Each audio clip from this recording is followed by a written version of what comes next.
worst possible thing you could say when you walk into a car dealership. I spent 5 years with Mercedes-Benz, 5 with General Motors, and the worst thing a person could say when they walk in is, if you could just get me to this payment, we got a deal.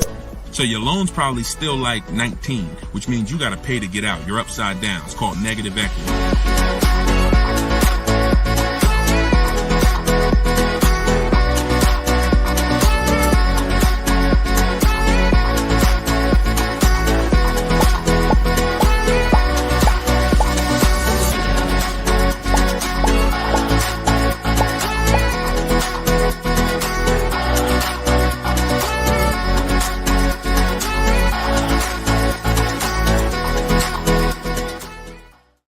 Welcome, everybody. Welcome to episode 7, I believe we're on, of Car Shopping Questions and Answers. We're live. Today is Thursday, 3 p.m. If you're watching this right now, then you are live. What we're going to start doing is we're going to start letting you know, because we do rebroadcast these shows all day, so you can, catch up on them. You can send friends and family to watch the rebroadcast, but right now you are actually with us live. So welcome. If this is your first time here, can you type a 1 in the chat? Shout out to the first time people. I just want to see how many people are new. You've never seen me before. You've never been on a live show. Okay, Troop Chat, I see you, Troop Chat. Good to see you. I always like to know, because most of you probably have never been on a live with me before. What's up, Black Hummingbird? Great to see you. So hold on, I got Instagram on my phone here. And as you come in, first of all, I want to introduce myself, because you don't know me. My name is Deshone. I go by Deshone the Auto Advisor. I spent 14 years in the car business, 5 with Mercedes, 5 with General Motors, and 4, I ran my own brokerage. Now what I've been doing since 2020 is showing you how to get below market car deals on purchases, leases, used cars, new cars, everything from home. I'm the author of the book, the digital book, Cars from Home, 7 Steps to Saving Time, Money, and Avoiding Dealerships.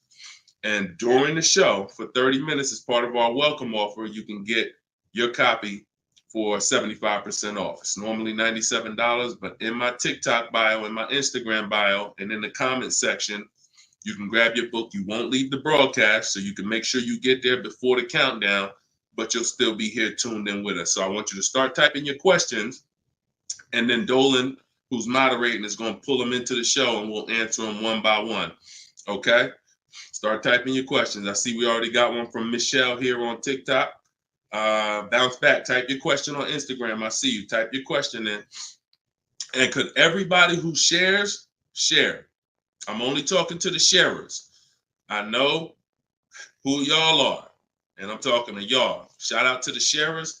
And I'm still trying to find out. I might do a giveaway once a show for the sharers only, but I'm gonna have to figure out how to see them. So I got to figure out, maybe you screenshot that you shared, and we trying to do something special for y'all above and beyond, because we can't grow this show without y'all. The ones who tell your friends, the ones who invite your friends, the one who tag your friends, the one who hit those share buttons. Appreciate y'all. So we got something coming for y'all very soon. Okay? So pull the first question, and Dolan, let's get the show on the road. Okay, this one from TikTok. Leasing and maintenance versus purchasing and maintenance. Great question. So with a lease, most times all you're doing is oil changes, tire rotations. If you got a luxury vehicle or import luxury vehicle, maybe they require like a brake fluid change. Like when I worked for Mercedes, you had a service A, service B, service A, service B. That's how it usually rotated. And the service B was, brake fluid change, but it's pretty cut and dry because it's a new car. So versus purchasing, then you're talking about long-term maintenance. Then you're talking about, which if you got a good car, you're usually still doing those things up front. But as you own it long-term, now you're doing things like, you're doing the recommended maintenance. So you might have a 60,000 mile service, a 80,000 mile service, a 100K service. These are all things that come in the maintenance book. And with the lease, 99 times out of 100, we're not doing that. So, you know, it's a very, I'm not going to say we're not doing that, but if I lease, whenever I lease, I'm not doing those services because we're out of the car way before we ever hit that mileage.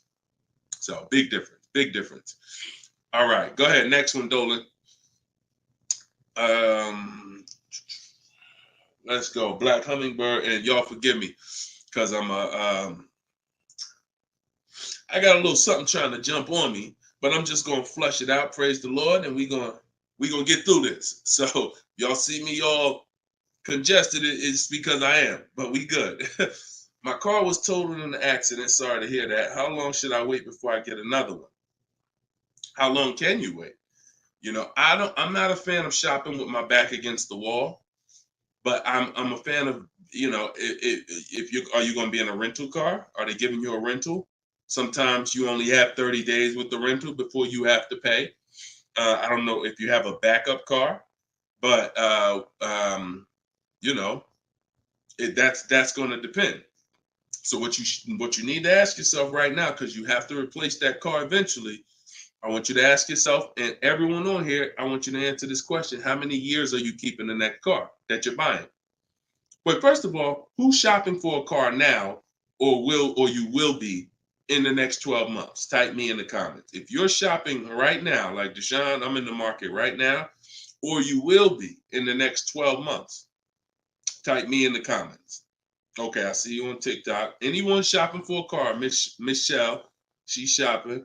Okay, if you're shopping for a car right now, or you will be in the next 12 months, type me in the comments. All right, Black Hummingbird. Yep, I see you. El Rel on YouTube, I see you. Jesus on YouTube, I see you.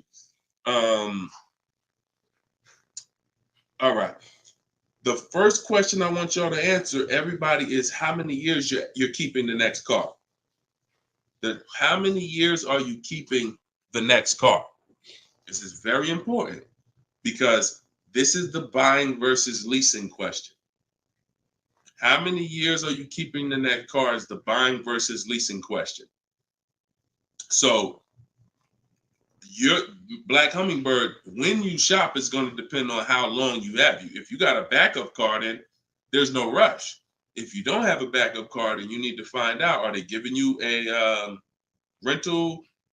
You know, because that's going to dictate. I can't really give you any more information without knowing that. So if you want to tap in, follow up, we'll try to get your follow-up question here. All right, go ahead, shoot the next one up, Dolan, and let's see if we can get the follow-up for Black Hummingbird. I'm shopping by used. I don't even know what that means. Go ahead, Dolan.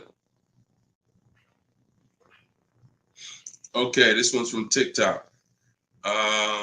My third live, I need a used car by June 1st, so lost.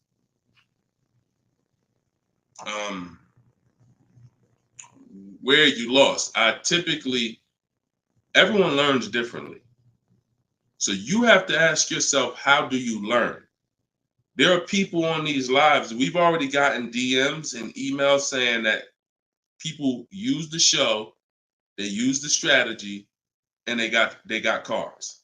So we've only been doing these shows for a couple weeks now. That's because they can learn that way. Somebody else who can't, you got to be honest with yourself, but I give you the information in multiple different ways. In my book, if you're a book person, in my video library, it's up to you. But if you're sitting here, because everything we do on this show, I try to break it down. No, we don't rush through answers. I don't give y'all one-word answers. Every question, we pretty much take it and we break it down to the nth degree. And some of the things you guys have similar questions, so we've answered them on multiple shows. But you have to know how you learn in order for you to win. Okay? If you're lost here, then you could stick around and we'll continue to do what we do here. But you have to know how you learn. That's why we make information available in a multitude of ways. You see people who have my book. Some people could piece deals together with my social media videos, even though they're all different topics. Used cars, buying cash, leases, they're all different types. So you got to really piece them together. Some people do it that way. It's up to you. But don't just sit there struggling, man. Not at the cost of what it costs. Not at what it costs. All my information is available and it's affordable. Some of it's free, a lot of it is free. But every single product I offer, from my coaching program to my book, it's all affordable. So get in where you fit in, brother. That's really the best advice I could give you. All right, go ahead, Dolan. Shoot the next question.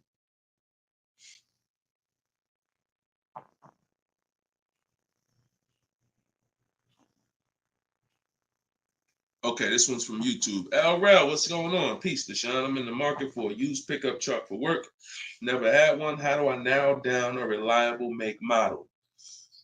Okay, so if I'm looking at you, the question you're asking is about the quality of the car, not finding a good one. So, example, let's just say there's a Dodge, a Dodge pickup truck. I'm just making this up, and that vehicle has a low reliability score. It doesn't matter if I go find a good one and I use my steps, the steps I'm going to go over with you to find a great used car, because the car overall has a low reliability score. Some Nissans have a low reliability longevity score because of their transmission. It doesn't matter if you use what I'm going to teach you to narrow it down to a great one, because the vehicle overall has a low longevity score. So I think the question you're asking is, how do I find a vehicle that has a good reliable one, and then I'll go shop for it. And because we could switch it. You could have a vehicle that has a high reliability score, high longevity score, but then you got a bad one because you didn't have a process on how to get it. So I think you're asking the first question, which is top level, how do I choose some good vehicles? And that's really Google, and we have a process. It's in our shopping process where we do a reliability check on every single vehicle. It takes 5 minutes to do. You're going to type in the specific year, because years change. You might have a 2019 that has low reliability scores. In 2020, they fixed it. So we got to make sure we're adding the year when we do this Google search.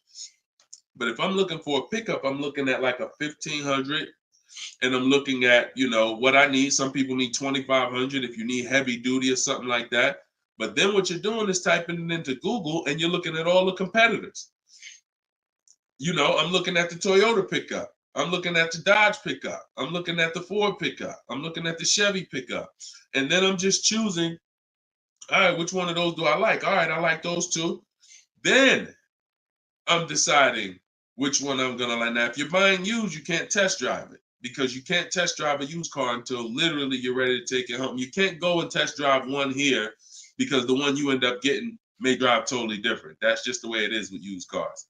So oftentimes what you're doing with used cars is you're looking at it, you're looking at videos on YouTube, but you're going to narrow it down to what you like, usually what you see in supermarkets, parking lots, on the road.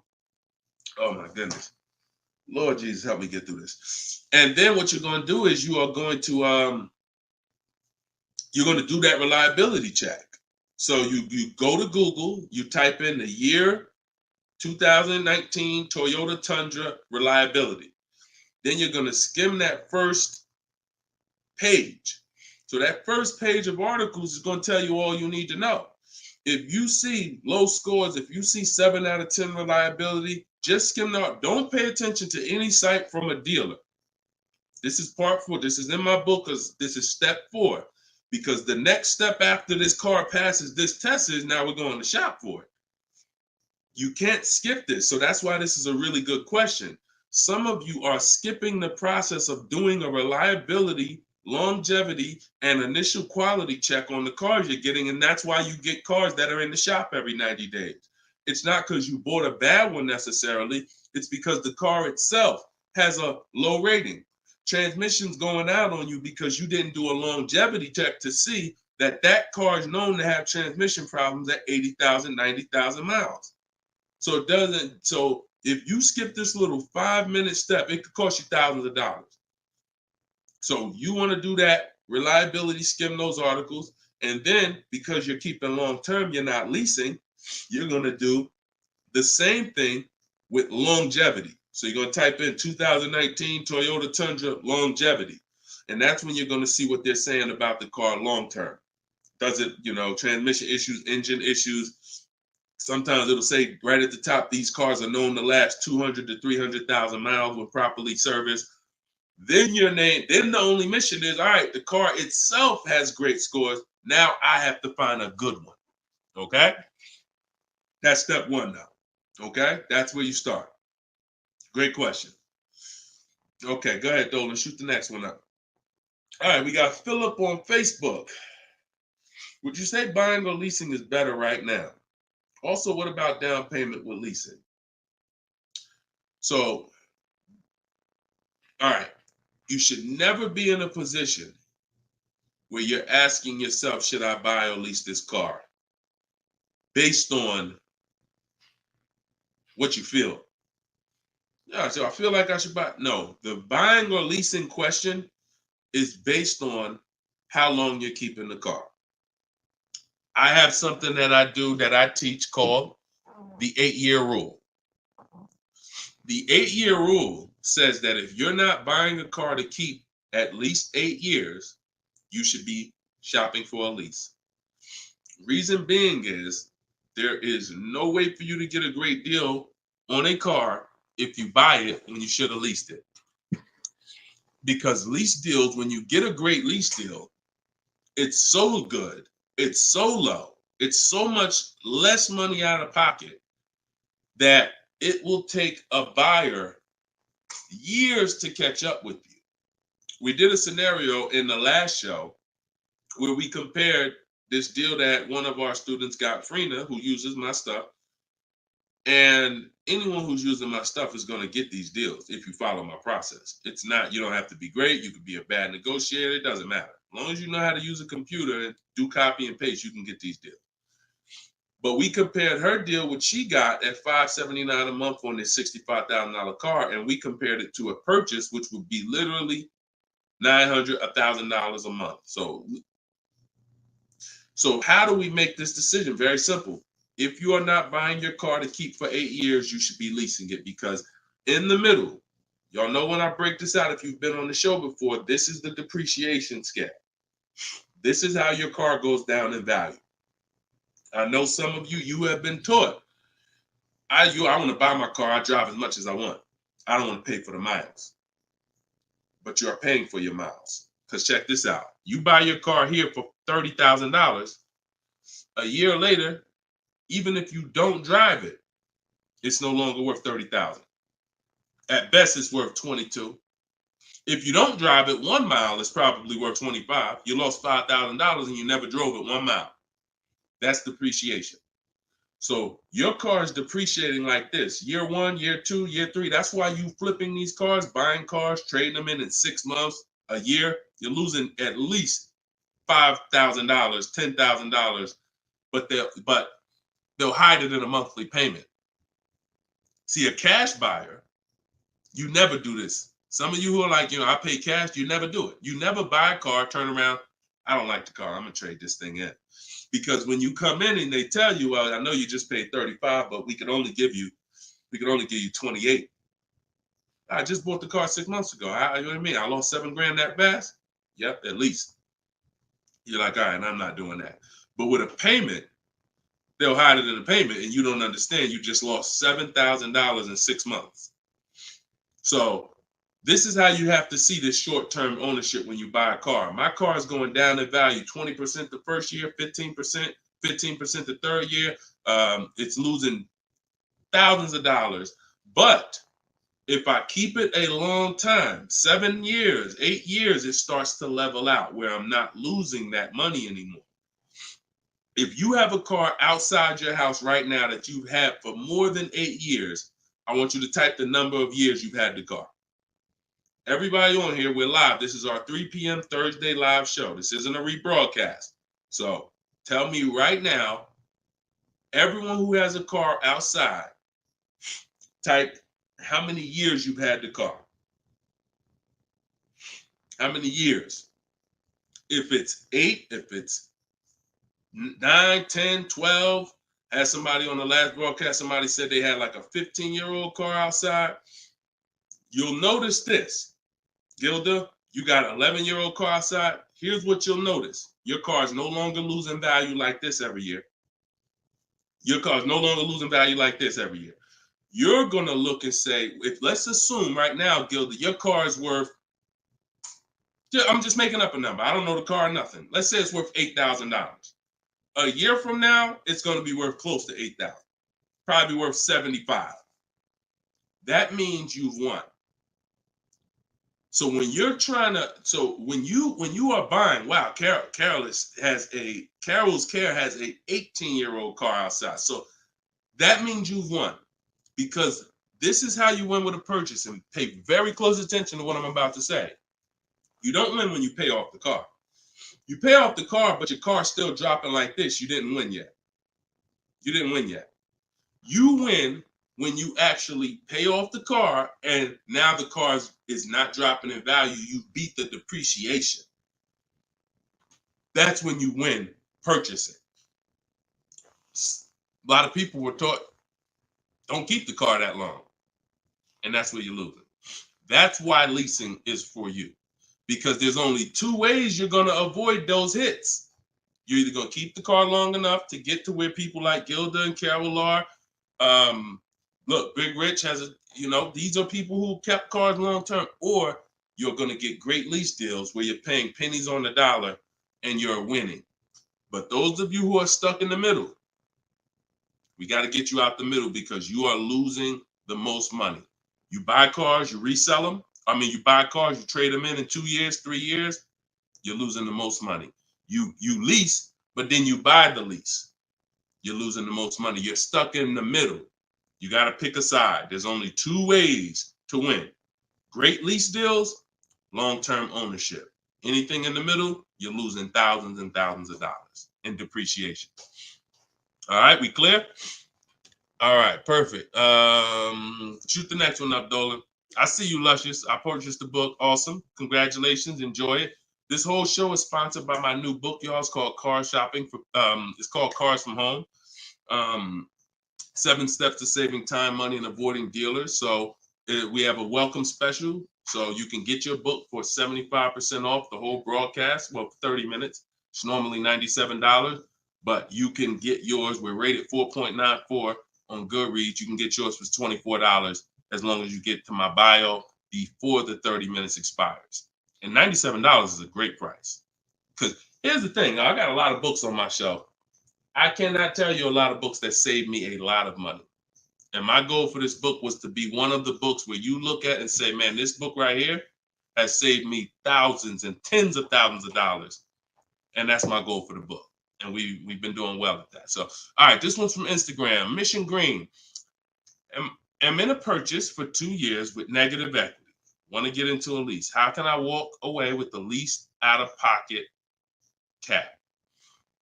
So, you're in a purchase right now. You realize, Deshone, I'm not keeping my cars 8 years. I want to transition to a lease. Okay, so what you're going to do, the first thing you're going to do is an equity assessment.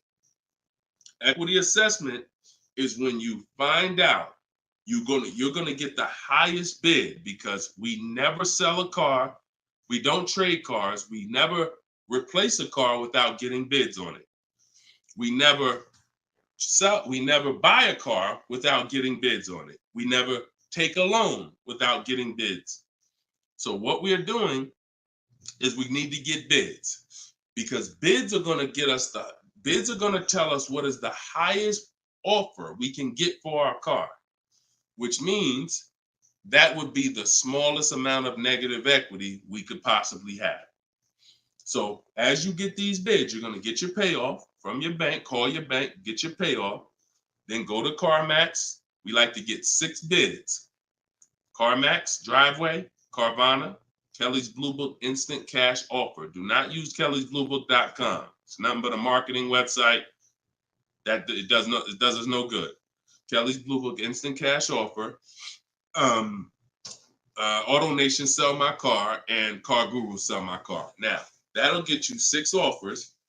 And once you have those 6 offers, you'll know this is what my best case scenario is when it comes to my negative equity. That's my best case. There's 2 ways to get out of negative equity and get a car. There's 3 ways to get out of negative equity, but one of them doesn't lead to a car right now. So we're talking about the first option. That's what you do, and you want to pay the difference. So you're going to get all those bids, and you're going to look and say, okay, I got a $4,000 negative equity if I sell my car to AutoNation. They're the highest bid. Highest bid, 4,000 negative equity. I would not be taking any other money other than the putting it to the negative equity. If you got $4,000 in your pocket or anything, and you're like, hey, should I put this down? No, we're going to get the next car with no money down. We need to minimize our negative equity by taking the highest offer from the online bidders. Now, once that happens, we close the gap, and that's the way to move. That's the best case scenario. So if you can't do that, then what you're going to do is you have to trade. This is the only time we trade cars.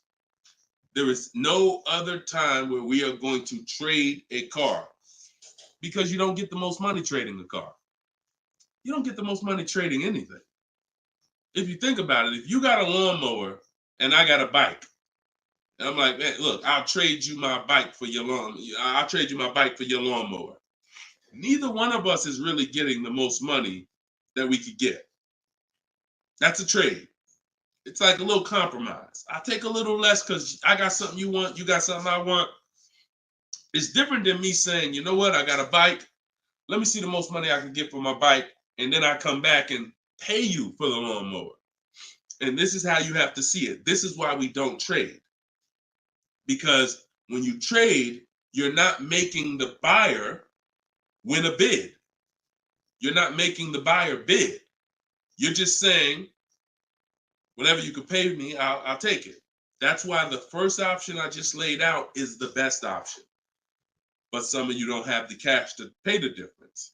So you have to now forget about the old car right now. You shop for your new car and you get bids. So let's just say in that example, I find out I'm you. I can't cover the difference and sell to the online bidders. Now I'm going to start shopping for my lease. So let's say I'm shopping for a Jeep Grand Cherokee. I get my offers. I find out who wins the bid. I identify you're the highest bidder, and I'm going to that dealer and saying, okay, you're the best bid. Can you tell me what you could pay for my old car? I'm not telling them what I owe. That doesn't matter. I'm just seeing, what could you pay for my old car? And then I'm going to have them get an offer. Now, it's not, in 99% of the time, you guys, it's not going to be what you thought it was. Which, if your highest offer over here with the online bidders was 22, do not think that dealer who won the bid is going to say, I'll give you 22. They probably say, the most I can pay for it is 20.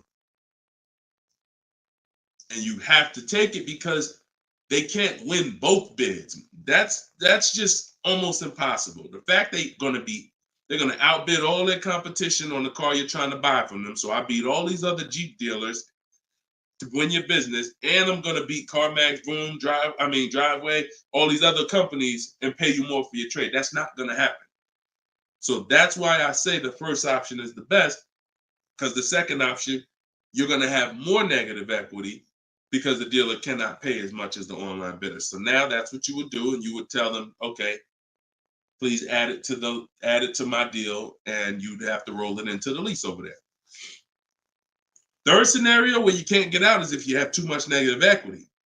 You're either going to need cash or you're going to need to pay the loan down. It's that simple.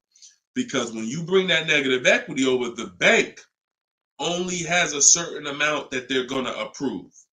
If you're buying a $40,000 vehicle, they're not going to approve $55,000 because you got all this 10 grand negative equity, 12 grand, you're just trying to slap it on. You can have a 900 credit score. That's why I call negative equity the bad credit for people with good credit, because it can literally prevent you from getting a car. So that's when you have to pause, or you got to put money down to try to get within the loan to value ratios. And that's why I say stay out, get out of negative equity and stay out of it. And 99 times out of 100, the reason for your negative equity is you don't lease. You don't lease. You buy cars, you take out 5-6 year loans on them, God forbid longer, 7 years, 8 year loan, and then you trade those cars in before the loan's paid off. That's what's happening 99 times out of 100 to cause people negative equity. And we got to, and that's the cause. So I just gave you the solutions, but I also want you to know the cause. And that because you're already moving to a lease, you already understand, which is good for you. You already understand, all right, I'm not buying cars anymore until I want to keep something 8+ years. I'm going to start leasing. So this should be your last time ever having negative equity. Okay, great question. All right, Dolan, let's throw the next one up. Great question, Mrs. Green, Mission Green. All right, we are live, y'all. It's our Thursday 3 p.m. live show. Shoot your questions in. Dolan's going to pull them in one by one. We're going to try to get through as many as we can. What's the best way to start about negotiating from the online price? Is this for a new car or used car? This is RT. I don't want to mispronounce your name. How do I get your book? S. Lewis, it's in the comments. Dolan, can you make sure we got the comment for S. Lewis here on YouTube? For those on YouTube, in the comment, we should have a pinned comment where you can just click it. You go to deshonsbook.com, or you might be watching us on a screen. If you're watching us on a television screen, you can scan that QR code with your phone, and you can get it that way. If you're watching us on TikTok or Instagram, you can go to my bio. There's a link in my bio, and you can grab your copy. And you won't leave the broadcast. You'll still be able to hear us, but you can get your copy before that 30 minutes expires and the book goes back up to $97. Okay, when are you really live? I'm live right now, TFD. I don't want to mess up your name. So, all right. So I can't wait for you to answer, but what's the best way to start negotiating from the online price? So let's just assume are you talking about a used car? If you're talking about a used car, here's what you got to know. There's two types of dealers. One dealer posts great prices and sells cars very fast. That's I didn't witness this until I worked for a Lexus dealer. I worked for Lexus for like 6 months. It wasn't for me. Great car, but it wasn't for me as far as the dealership. It's just I had already sold Mercedes. Mercedes was a little bit more exciting clientele because it's just a bunch of different people. There's luxury people, there's sports people, there's performance people. So I went back to Mercedes. But what I saw with this dealership was big on volume. Great price, not going to mark the car up a lot. So if you come in thinking, or if you call thinking, hey, take $3,000 off because you're programmed to negotiate, you're not programmed to know a good price. See, when you know the used car market, which is what I teach, this is what I teach in my book, it's what I teach on the show. You need to know the used car market because, and remember what I'm about to say, this is very important. What's hurting you is you don't even know a deal when you see it. I've had people who are looking, I'm literally making them an offer that I know the dealership is daggone my manager don't even want to do this deal, but they need it. We need the deal. We behind on our numbers. I'm selling the car. We ain't making, it's like pretty much a break even triple net deal. And they're still looking and questioning it. There's nothing we can do. And the reason why I never get in that situation, and the people who listen, if you listen to me, you'll never be in that situation, is because when you have multiple offers, you know a deal. See, the reason why those people would question if this was a deal, they didn't have enough offers. They didn't see that there's offers $2,000, $3,000, $4,000 more than the one I was making them to know confidently, Deshone, this is better than every offer I got so far. Let me take this and get up out of here. So you don't know a deal when you see one, and that's hurting you, because someone who knows a deal, like me, or like somebody that listens to me, give you an example. Some of you are in the same town as some of you have my book.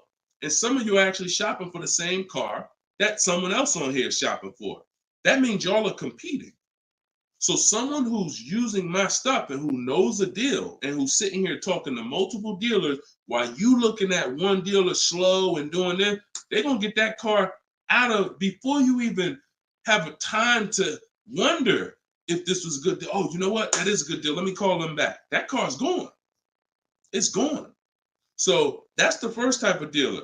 They price the cars to sell, and they're not going to be online for more than 24, maybe 48 hours, and they're gone. The other used car dealer is dealers who price them high, and they prepare to negotiate. They're ready because they know people want to see a discount, and they're waiting for somebody like you to come in and say, okay, knock $2-3 grand off, you know.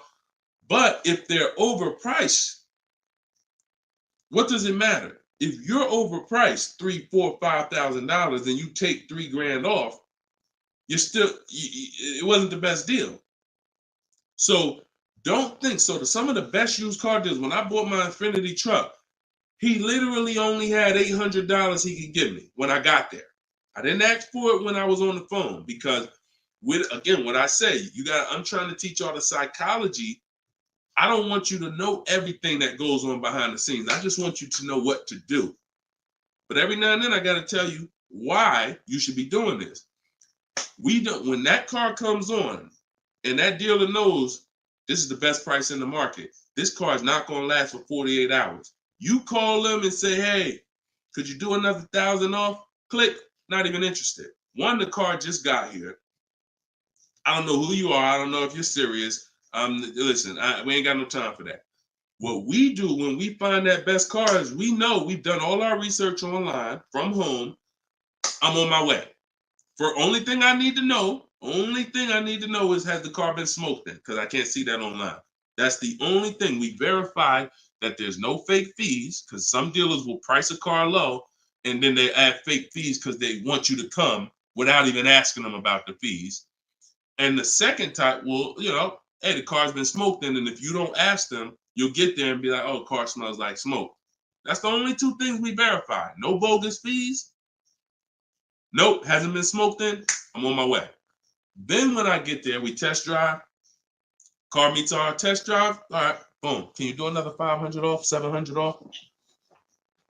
Because I already know it's the best price in the market. See, when you know the market, you negotiate intelligently. When you don't know the market, you come in, hey, listen, take $3 grand off. You don't realize you look ridiculous. I don't want you looking ridiculous saying, yo, man, I can't do it. You haven't done your research. I don't want you leaving, oh, man, that dealer don't want to make a deal. No, you didn't know a deal. And you leaving and you like, oh, man, I'm going to find somebody. So this is the science of car shopping online. This is the science. You got to be able to know, is this car the best price in the market? If so, I'm not going to ask for any discount until I get there. Because once they see me, I drove it, they know I'm serious. I know the car's the best price in the market. Hey, can you do another 500? Even if they say no, I know they won. All right, I won. But if they say, yeah, listen, I wouldn't normally do it because the car just got here, which is true. I know that. But, you're here. All right, $500, we got it. Or, hey, look, can we split it? I really don't have the room. In which case, we know they're telling the truth because we know the market. You got it. We'll do it. This is how you get below market used car deals. You don't just stumble onto them. You get what I'm saying? Is everybody clear on that? Type clear if y'all are following what I'm saying. Clear if you're following what I'm saying. You're not going to accidentally stumble into a below market deal. It takes strategy to get below market deals. If everybody could get below market deals, they wouldn't be below market deals. They'd be average deals. Does that make sense? All right, glad we clear. I see you, Michelle. All right, shoot the next question up, Dolan. Let's roll. Let's keep it going. I see you, Rose, on Facebook. All right, Blooming Chosen One from Instagram. Almost done closing at 1%. Let's go. Come on. Come on. That's what I want to hear. Come on. If y'all don't understand, Blooming Chosen One is about to close a 1% lease deal. That means her lease pay, I'm assuming that this is a woman. I can't see, so forgive me if there's no picture. She's about to close a lease deal at 1%, which means her lease payment is 1% of the MSRP, no money down. I just want to make sure it's clear, chosen one. We don't, if it's money down, it's not 1%. It should be like $400 a month. I'm giving you $400. Car's $40,000. That's 1%. So, any tips on techniques for finding great deals on insurance? I use Insurify or I use Jerry.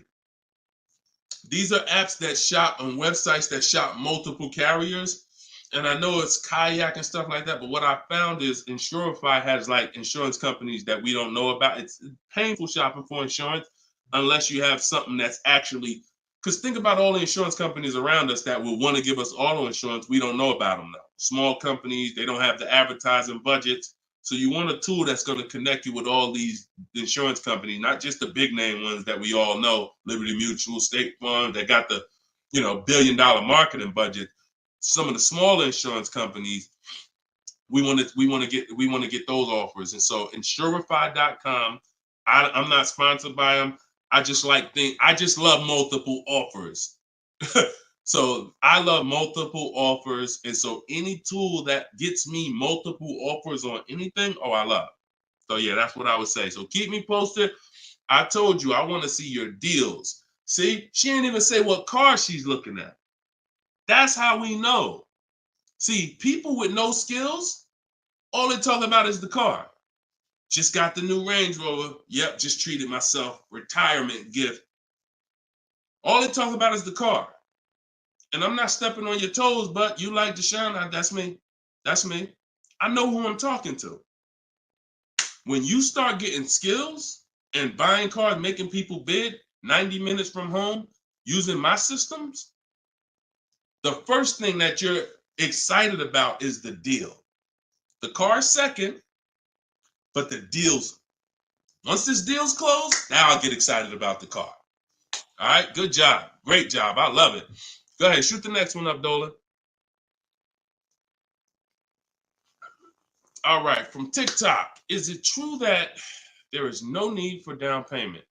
That if you do it, it goes to the salesperson's commission. If you do it wrong, if you are doing a down payment, it's between you and the lender.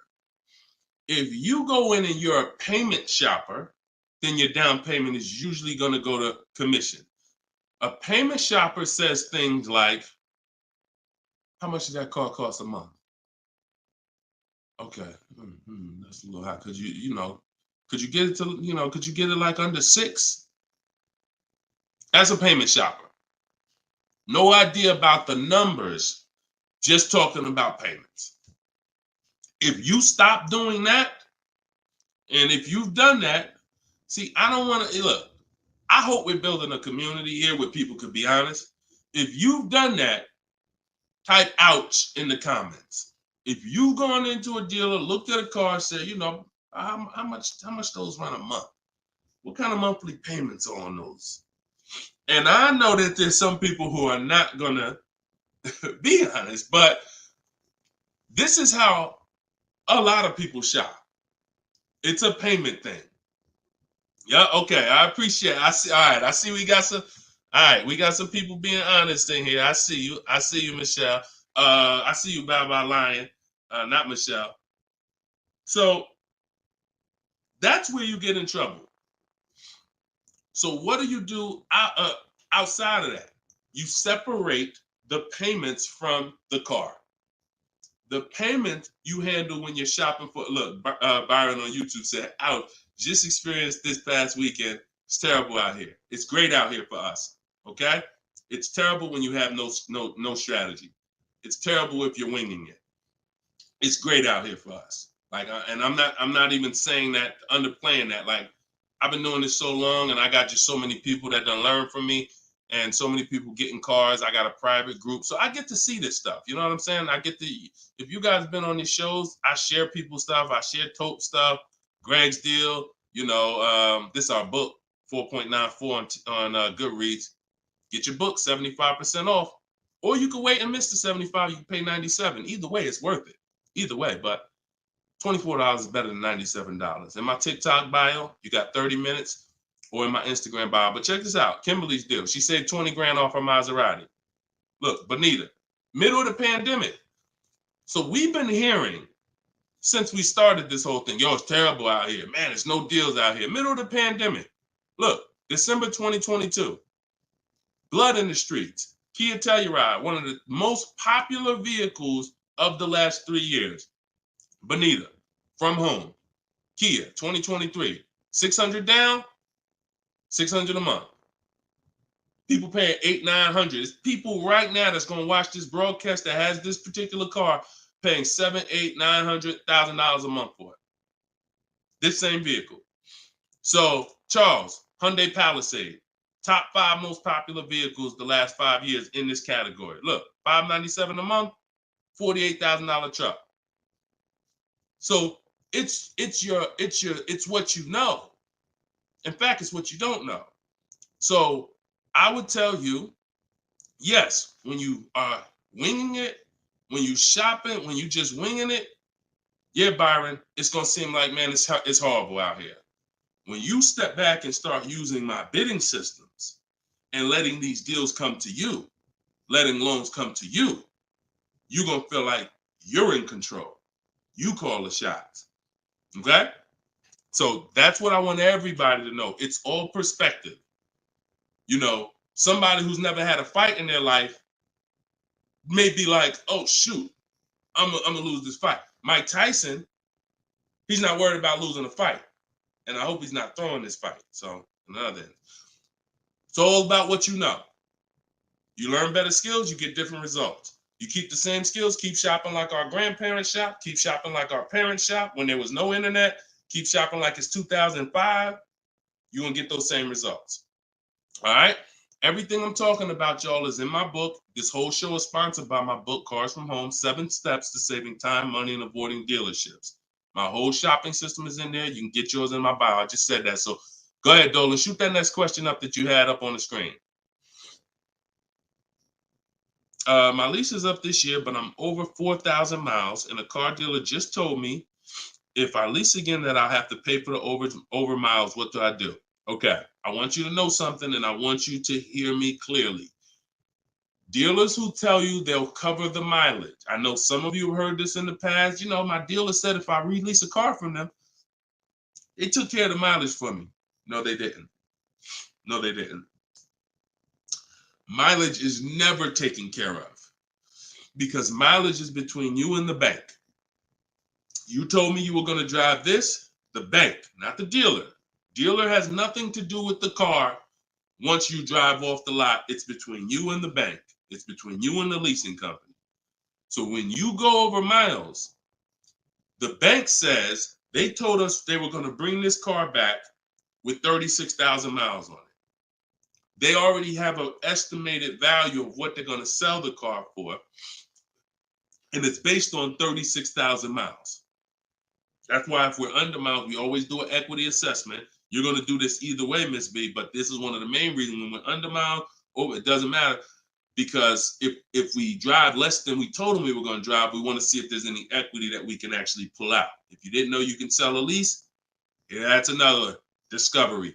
Aha moment, you can. We've been doing it for years. So, but going back to this case, if you're over miles, you got to pay for it because you can't give it back to them. It comes out of their profit. So what do we do to try to minimize this?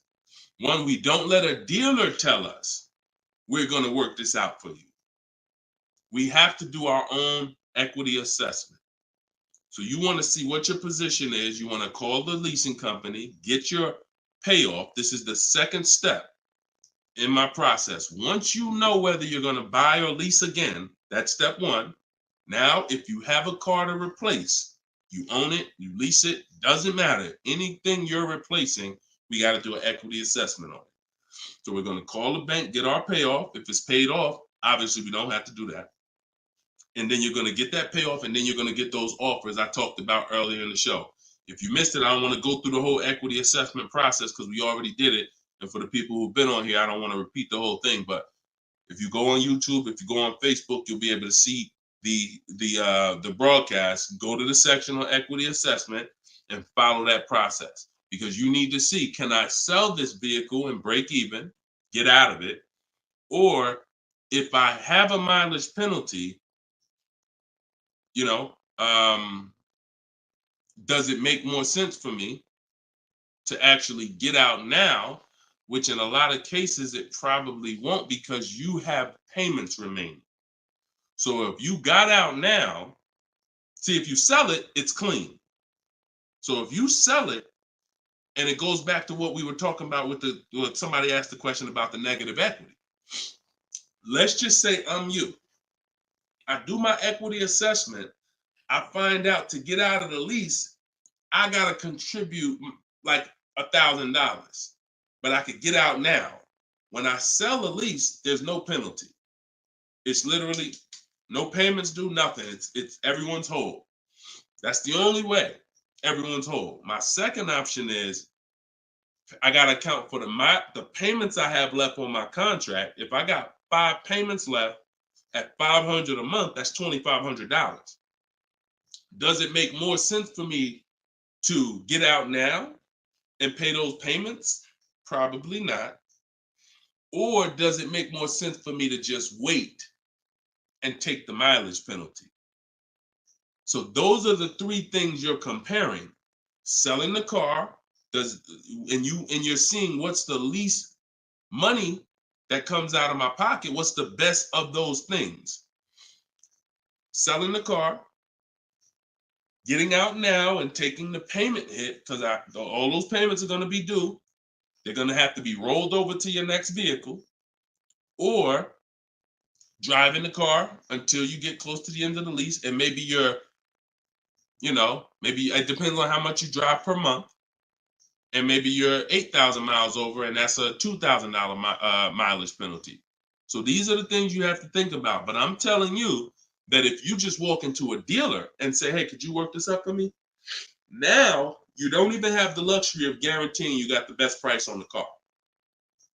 So now, because they see you as desperate, oh, she needs help, she don't know what she's doing, so let's just work these numbers, move these numbers around, and tell her, hey, we got you to this payment. Does that work? Now you're a payment shopper and you don't even know. Just give me to a monthly payment that makes sense. You didn't realize that you overpaid, and they're packing that deal, and you overpaid by probably $4 or $5 grand because you wanted to let them do it. So those are 3 scenarios, and it all starts with the equity assessment. Because like I said, you might be able to do that equity assessment and find out, oh, I could come up with $1,000 and I'm out of this thing clean right now. Or you might break even. It depends. That's why it's always an equity assessment. Equity assessment is probably everything in our process is important, but my God, skipping the equity assessment, you're skipping probably half of your transaction. Okay? And if you don't know how to do equity assessment, watch the show earlier. If you have my book, it's all in there. It's up to you. Go ahead, Dola, shoot the next question. Bought your book. Thank you for doing this. Thank you, Michelle. Enjoy it. Use it. Use it and win. For the rest of your life, use that book. And it's a digital book, so you don't have to worry about when it needs updating. I just update it. You'll open it one day. Like, let's say you get your car now. A year from now, you open up that book and you're like, all right, I need another car. My spouse needs a car. My child needs a car. Man, wait a minute. There's different stuff in here. That's why you always keep the email I send you with the master link in it, because that's where I update the book.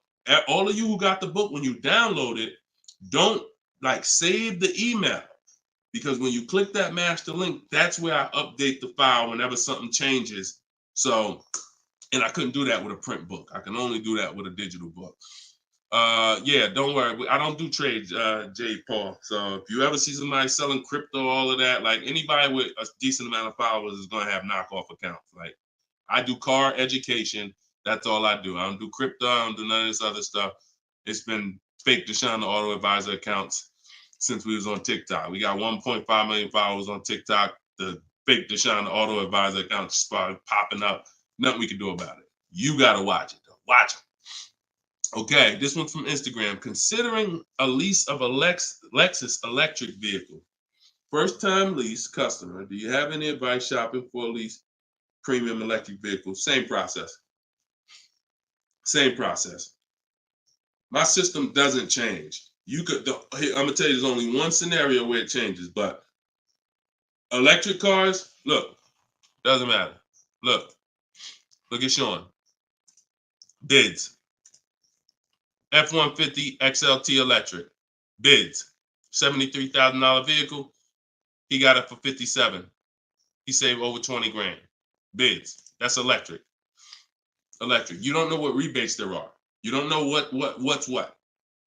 Rolls Royce. Bids. Popular cars. Bids. Exotic cars. Bids. Doesn't matter.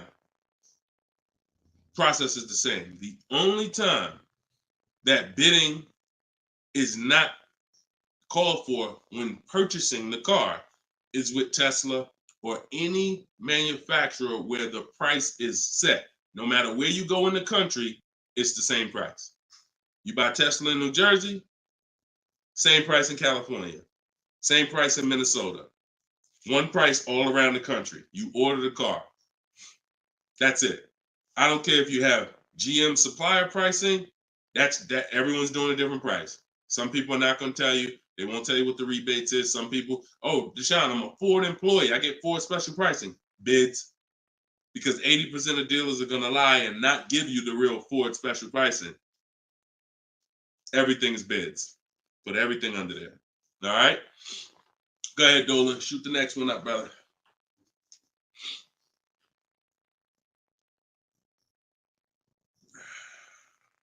No, you don't bid. You don't bid, Coco. You're making people bid.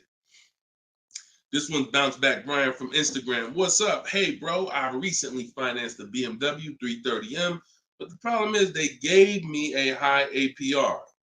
Sounds like a payment shopper. Listen, we got to take responsibility. You accepted a high APR. Now, how do you get out of it? Only way is to refinance. You can refinance or sell a vehicle. And so bids, what we do is, see, now let's just say for an example, you use our system we call the bank bidding war. Bank bidding war is 3 rounds. We check to see if there's any special interest rates. 1, no special interest rates on the car, which a BMW 330M, probably not. You never know. But then if there's no special interest rates, we go and we get bids and we find a dealer that's going to sell us the BMW M for the lowest price. And it doesn't matter, popular cars. I had a young lady earlier this year. Well, no, that was last year. She was looking at the brand new X4M, redesigned, just redesigned, brand new body style. She got her offers. Best offer was $3,000 below MSRP. Worst offer was like $5,000 over MSRP. Brand new, newly designed, fresh in the country. No one's ever seen it. Bid, she got $3,000 below MSRP. When people are paying thousands more than that. So it doesn't matter the car. Now, once we, but that's that's the part where I say you separate the loan from the car. You separate the loan from the car. We find the dealer who's going to sell us the car for the lowest price. Once that's done, now this is when we talk about the second round of the bank bidding war, which is my bank, my credit union, online lenders, not the dealer yet. The dealer is round 3. The dealer's banks, the dealer's credit unions, that's round 3. That's the final round. Second round is I'm coming home, getting my bank, my credit union, online, giving them my information, going online, car loans online, looking at everyone that I can find that gives car loans in my area, letting all these people run my credit, because if you do this right, it doesn't affect your credit other than one hard inquiry. It shows all the inquiries on your report, but when you rate shop using the bank bidding war strategy, at the end of the window, it only weighs on your credit like one hard inquiry. But you got to do this in this small window. It takes 2 days. First one is all of those bank, that's the round 2. So now let's say my best rate from that round 2 is 7.9 interest rate. Okay, round 2's done. Now I'm calling the dealer who won the bid, who has my car waiting. I already reserved it. And I'm saying, okay, my bank or this bank gave me 7.9. If you guys can beat it, I'll give you the business. Now, round 3 starts with the dealer going to work. That's when the dealer's bank. See, the problem is the dealer was your first offer for financing, or one of your first offers. The dealer, when properly done, is our last offer. And so if he came back and at the end of those rounds, 8.99 was the best rate, you wouldn't have a question. You wouldn't be questioning it. You wouldn't be saying, oh, man, how do I get? You would still be considering refinancing because that's still the solution. Whenever rates get lower, you refinance. But you wouldn't be it wouldn't be they gave me that. It would be that was the best rate available at that time. So that's why you need to get bids for future reference. But in your case now, all you can do is find somebody to refinance the loan. And that's what you do. Type in car loan refinance online. Call your bank, call your credit union. Hey, I'm looking to refinance and see if they can be 8.9. Okay. For future reference, though, bank bidding war. Okay. And that's, we gotta, we need to, I want to get you to the point. You gotta, it's up to you. Use this. Everything I'm telling you is simple. Nothing I'm telling you is rocket ship building. This is all simple online processes from a computer. We got grandmothers doing it. We got introverts doing it. Doesn't matter. We don't even talk. Has anybody heard me say anything about talking? No. We're using online tools to get these processes done. That's why they work for everybody. If you had to talk, then yes, you could mess it up.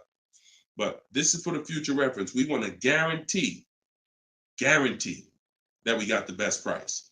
And the only way we're going to do that is with bids on everything. Okay? Go ahead, Dolan. Next question. Great question, though. All right. This one's from TikTok. Can24 Loco. Is a lease worth it if I know I'm going over the miles? You pick your miles. You pick your miles. I had somebody no, I don't even want to talk about him. Somewhere along the line, they told him it was okay. So, you pick the miles on a lease. And I would never in a million years pick less miles than I need. 10,000 miles per year, 12,000 miles per year. And here's what happens. If you see somebody who's intentionally picking less miles to save $20 and to go from 10,000 miles a year to 12,000 miles per year is probably like $20 a month. To go from 12,000 to 15,000 for most cars is probably another $25 a month. So the difference between 10,000 miles per year and 15,000 miles per year, 15,000, no penalties. Deshone, I know I need 15,000, but I took 10. So you're going to do 15,000 anyway, and you're going to be penalized for the 5,000 per year over at 25 cents a mile.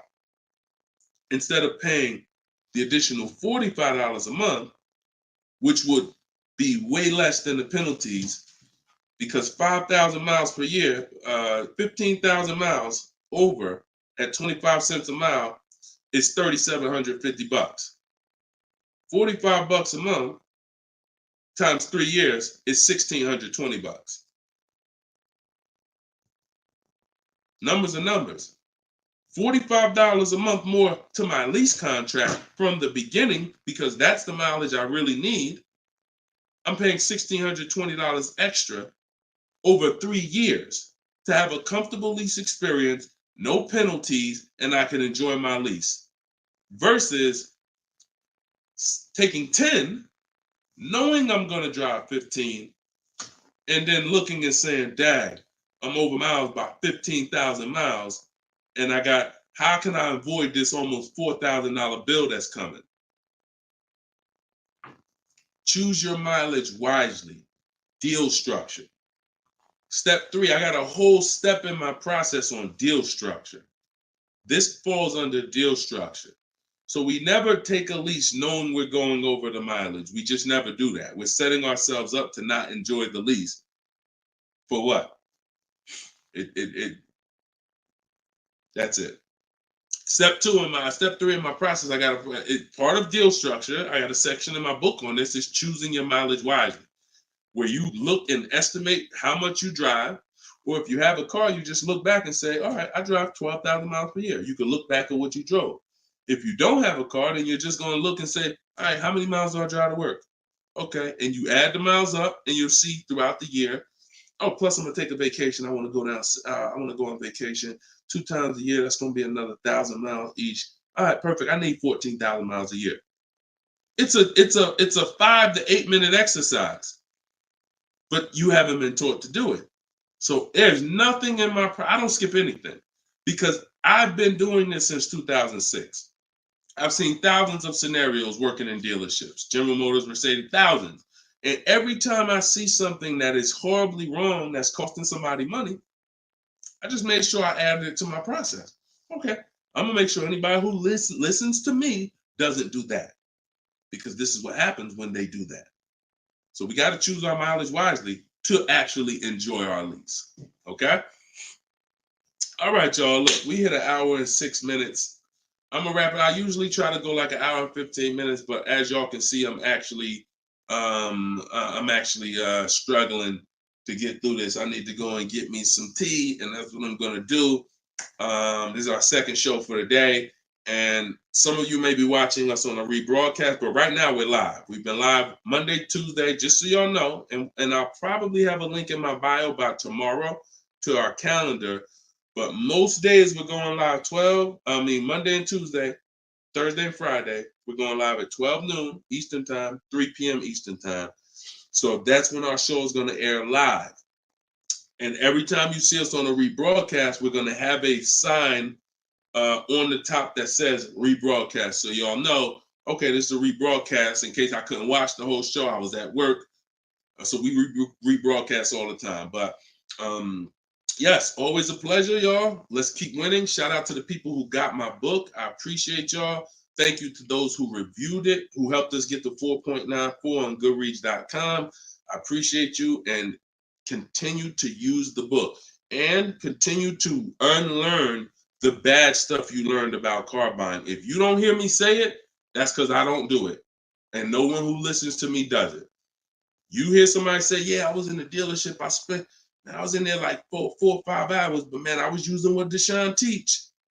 He wasn't using what I teach, because we're not in dealerships more than 30 minutes. He wasn't 30 minutes tops. If we in there for more than 30 minutes, you could clearly say, this ain't what Deshone teach, because I'm only here to test drive, or I'm only here to pick up my car if they don't deliver. That's the Cars from Home way. So you can get your book in the bio, 75% off, as long as you didn't miss the countdown. Even if you missed it, it's $97. Great price, but all right. Let me get up out of here, y'all. And always a pleasure. God bless y'all. And make sure you like and subscribe if you enjoyed the content. Tell a friend. All right. I'll see y'all on the next show. God bless you all.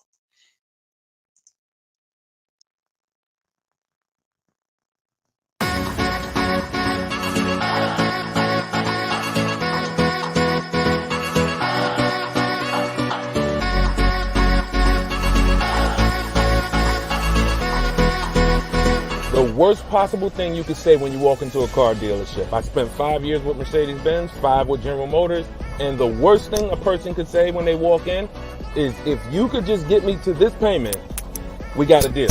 So your loan's probably still like 19, which means you got to pay to get out. You're upside down. It's called negative equity.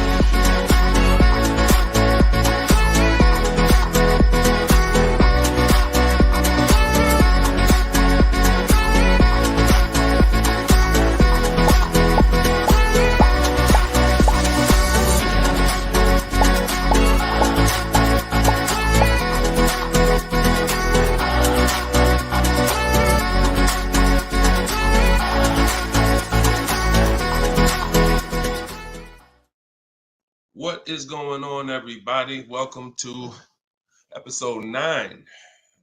Maybe episode 8. Either way, I'll make sure the right episode is in the comments. But welcome to Car Shopping Questions and Answers. This is our live show. It is Monday. This is our noon show. We want to make sure that you know when we're live and when we're rebroadcasting. So every time you see the rebroadcast, you'll see a badge that says previously recorded or rebroadcast or replay. But whenever you don't see that badge, then you know we are live, and you can engage with us and ask your questions, and we will make sure that we get through as many as possible. So come on in. Everybody just come on in. I'm actually just sharing this broadcast on Facebook now. And on TikTok, welcome. I see you, Claudia. I see you, Dreamer. You guys can start typing your questions in. And let's do a little housekeeping first while we let the first couple questions come in. If you don't know me, this is your first time ever on a live with me, type the number 1 in the comments. I want to give a welcome to the first time people who've never been on a live with us before. And welcome back to the people who've been here before. I'm your host, Deshone. I'm known as Deshone the Auto Advisor. I spent 14 years in the car business with Mercedes-Benz, General Motors, and running my own brokerage. And now what I do is I teach people the science of car shopping from home. I'm the author of Cars from Home, my new digital book, 7 Steps to Saving Time, Money, and Avoiding Dealerships.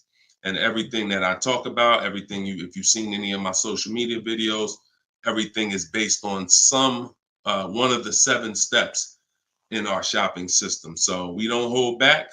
So you guys can come in. I see a lot of people on TikTok coming in. Could y'all start tapping the screen if you're going to spend 10, 15 minutes with us? We're usually here for at least an hour. If y'all can start tapping the screen so we can let TikTok know we're about to talk some serious money over here.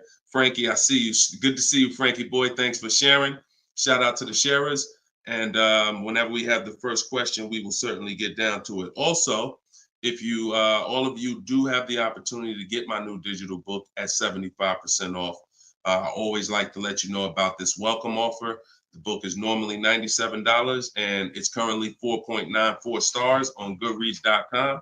So thank you to all of you who have taken the time to rate the book, to review the book. But most importantly, thank you to everyone who's using the book so that you can stop car shopping like our grandparents. No offense, but most people are shopping the way our grandparents shopped before there was internet, before there was leverage. And my mission is to show anyone who's willing to listen how to stop doing that and how much money that's costing them today. All right. Did we get the first question yet, Dolan? If not, then listen, you know I could keep talking. Okay, here we go. Instagram. Shout out to Instagram.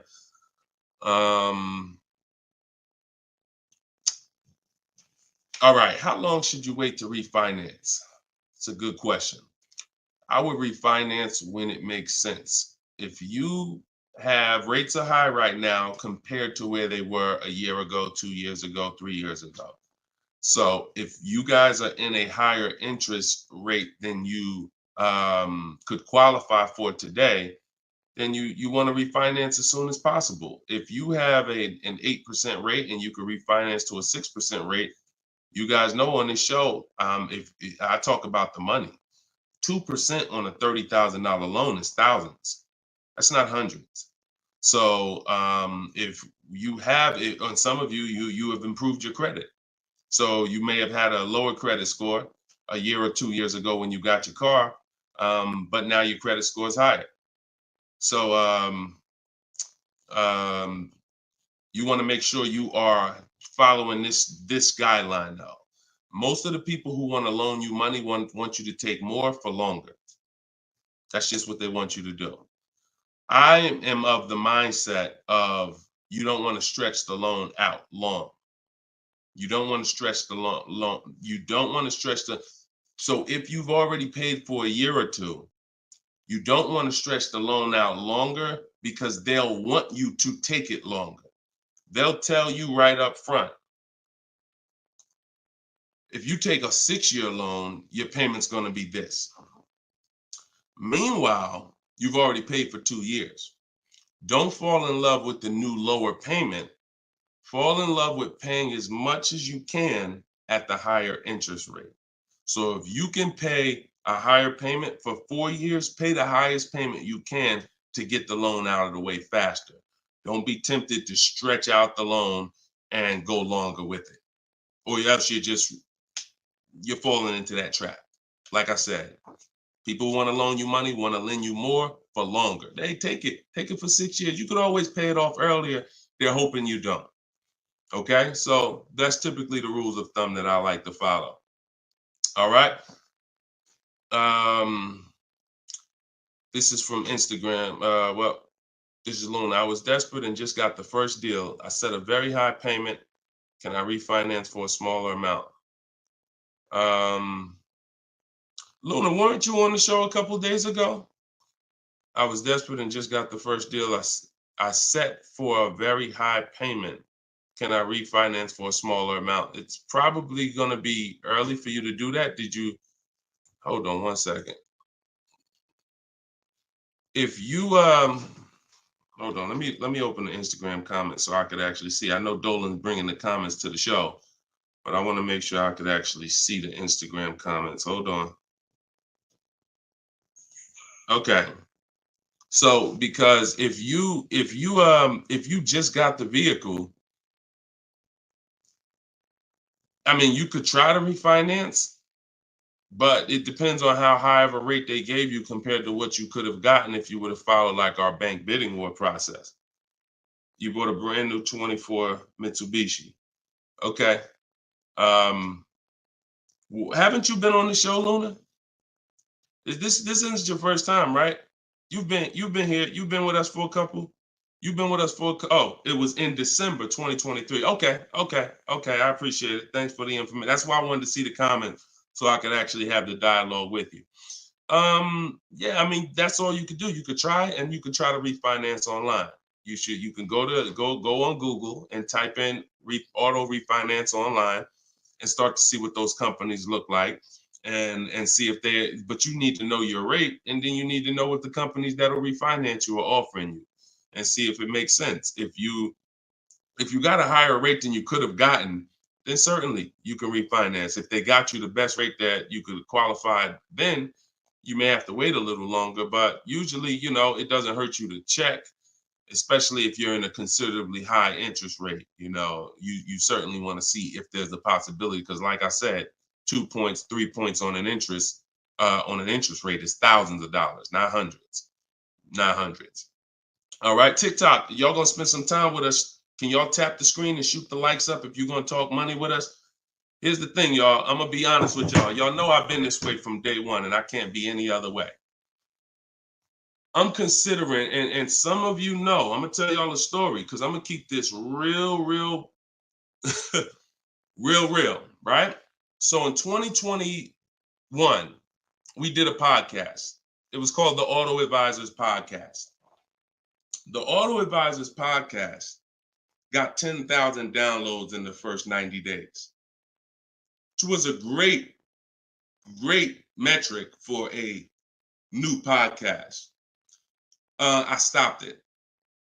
You know why? Because we're in the way the podcast is, and I'm just keeping it 100% with y'all. I'm never going to stop doing the information, but if people don't engage with the show, then we'll just keep the rebroadcast going. The rebroadcasts are great. I'm 100 for my lifestyle, for my getting the information out. We do tons of free social media videos. I just don't want y'all to be questioning, Dad, why Deshone not doing the live show anymore? Because the live show needs to make sense. I've been telling y'all to share. I look at the shares. I see the people who come regular. I see not a lot of people share. All good. I just want y'all to know that when you can't ask the questions and you got to just do the rebroadcast, that's going to be the reason why. That's really going to be the reason why. Because we can sit back and we can let this live stream go 24/7. I love it. Dolan runs it. It's great. We sell a lot of books throughout the day. People get their questions answered. It's great. If y'all like Deshone, I would really like to ask questions and have the opportunity for my family to ask questions and get their questions answered, then y'all gonna have to show up. Y'all gonna have to show up. It's always been that way. Now, we're gonna have information everywhere for you. Free social media videos, my free masterclass is in my link in my bio.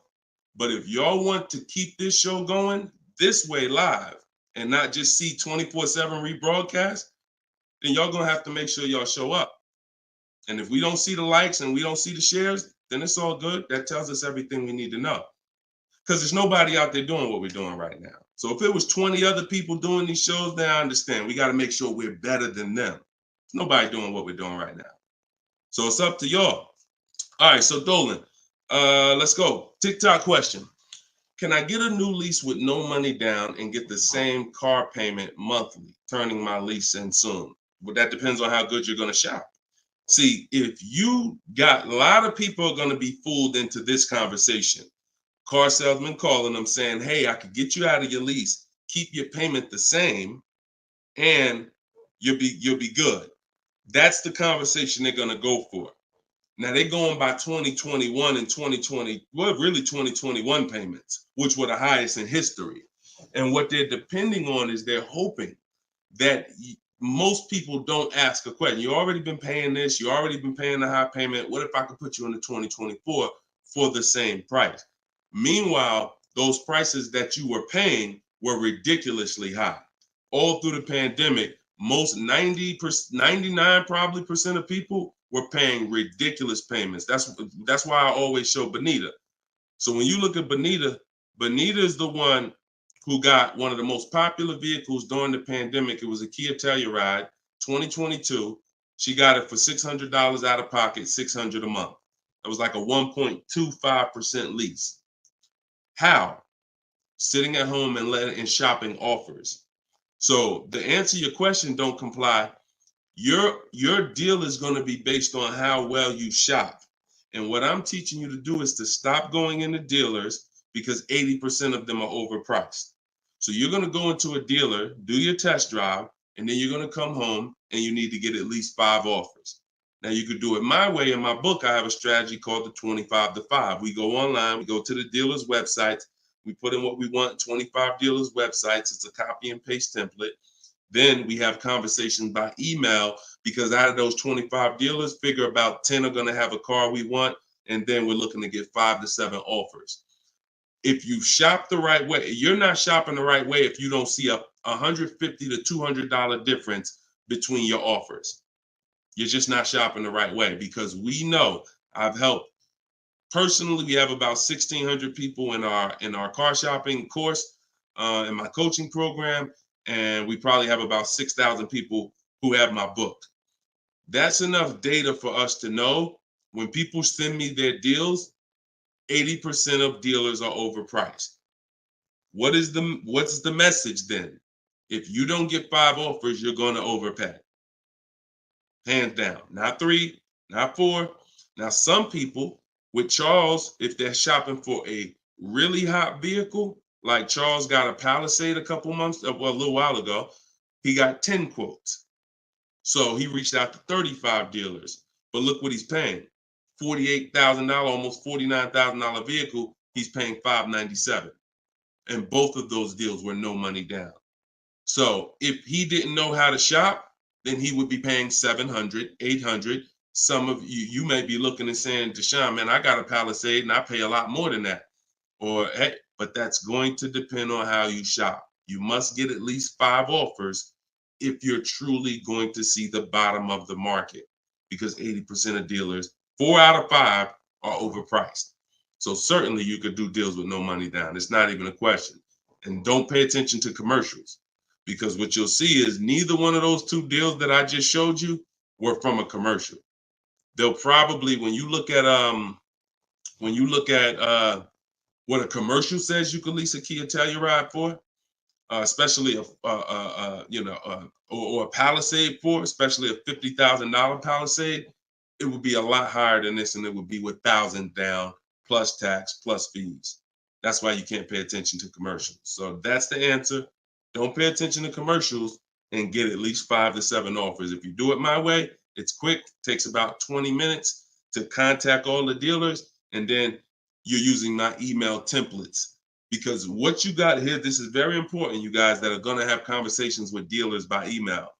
You must know how to keep the conversation on your terms. You must know how to keep the conversation moving forward when people ask you, hey, can we get on the phone? Hey, can I get your phone number to call you? Hey, when can you come in? You must know how to have the conversation stay on your agenda. That's why I wrote the scripts. But even if you're not using my book and my scripts, make sure you are committed to staying the course, that you're not getting on the phone, you're not coming in, and that you're going to be shopping from home. Okay? Because salespeople will try to get you to come in. All right, go ahead, Dolan. Shoot the next one up.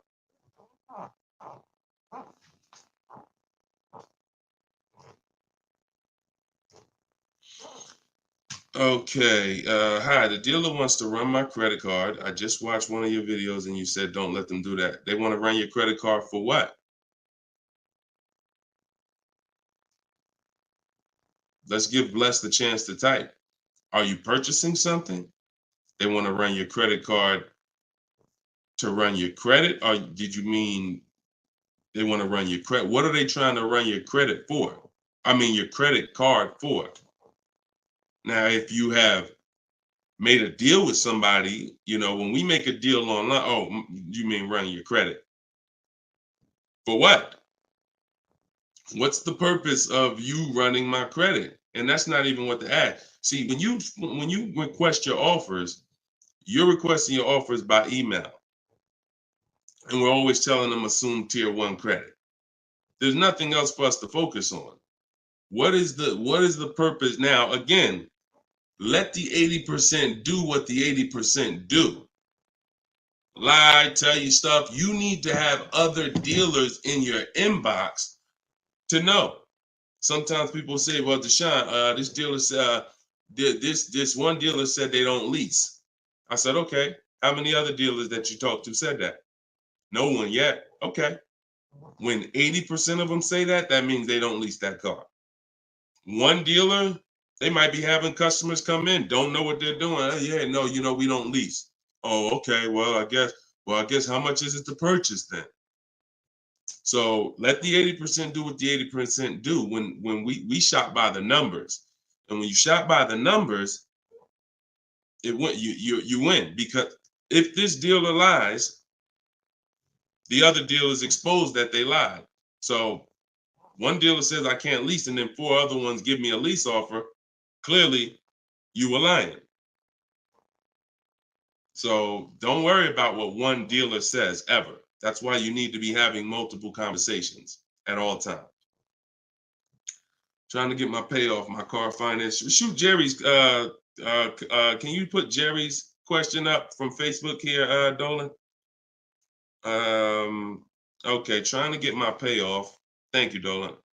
My car finance company says contact dealer. Should I contact dealer? What the heck kind of broke leg, half-wit finance company you with if they telling you call a dealer for your payoff? What's the name of the company?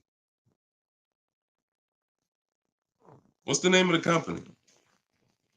You got to realize how the banks is in bed with some of these dealers, and you're going to understand that. The dealers couldn't have did Hyundai.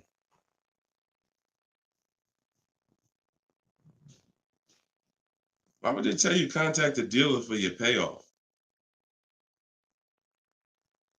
Scumbag. I would call and speak to somebody else. The dealer has nothing to do with the car.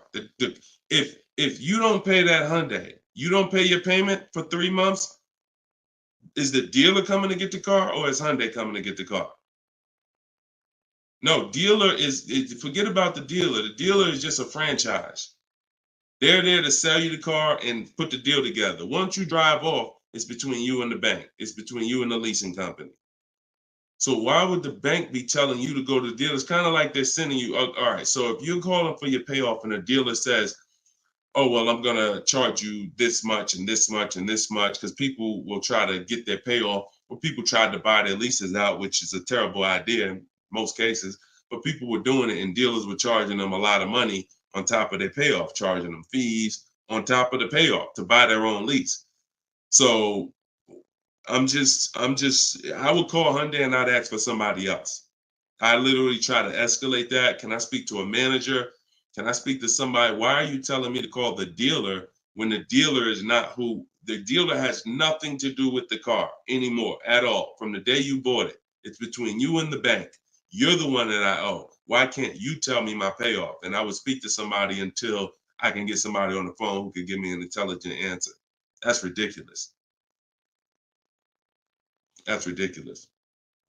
TikTok quiet today. Y'all quiet on TikTok, boy. What's going on? Are y'all gonna send questions in? Let's keep them coming from Instagram then. TikTok, y'all usually be the ones sending the most questions. Let's go. What's up, Ron? What's up, James? Let's go. Type in your questions if you want. Let's go. We'll be here for about an hour. Deshone got the ebook.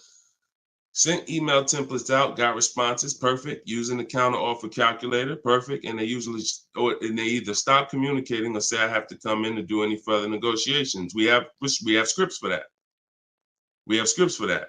No, none of the other dealers I speak to have said that. Just go to the script. Every single thing is a script because I know what they're going to say. I had to use those same templates. So always keep the conversation. When you make the last counter offer, it's always a question. That counter offer is a question. So now when they come back and say anything, you look for the script that replies to that and keep the conversation moving forward. You know, once you send the counter offers, now you're just getting to the point where you're trying to see who's the best one. That's it. The counter offer calculator makes counters based on the best offer. So whatever that best offer is, it counters everyone. See, and they may stop communicating because they're already high. So if somebody gives me a 1.1% lease and other people give me a 1.4, 1.5, 1.6, when I counter, I'm countering based on the 1.1. Because once one dealer gives me that type of discount, I know that y'all just choosing not to. That's why if they say, how'd you come up with that number? The script is always, it's a little bit lower than my best offer I have already.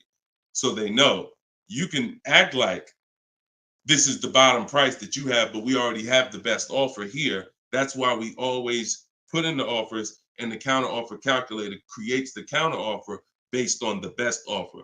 I don't care if none of y'all reply anymore because y'all already showed me y'all are overpriced. So I'm gonna let you know that based on my counter offer, I know this deal could be done.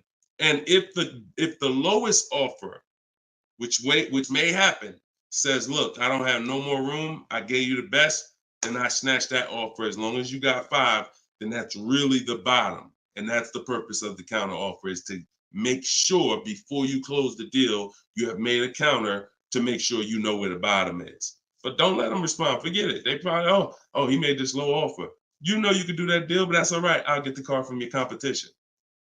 All good. All good. All right, next question, Dola. All right. All right. That might not have any other questions. I have an isolated event. Car was total. Check getting cut this week. Can I pay to speak with you 30 to 60 minutes for a single purchase? No. No offense. I've been helping groups. You gotta understand, y'all. Look, I have been helping groups buy cars. Look, let me show y'all something, okay? And I'm saying this so y'all understand, right? Since 2021, this is my private group right here. All right. This is my private group. We have 1,400 people in the group. Now, not everybody who joins us in Maps Academy joins the group, because some people just don't come to Facebook. They'll come on my Zoom coaching calls. But this is how I help people one-on-one. Not even one-on-one. This is how, when you see, can everybody see this? I just want to make sure everybody can see this. This is how I work with people. If you're getting my book, you got my book, you got my strategies. This is what we've been doing. Look at the dates. Look at the dates on these cars. All recent. So I don't work with it. It makes no sense for me to work with somebody one-on-one. I don't have to. The people who have been in my group since 2021, we get to the deals, because there's no situation that you're in that's a special situation. I guarantee you that. It doesn't matter. I've had thousands of scenarios. Nothing that you have is special where it requires this special process.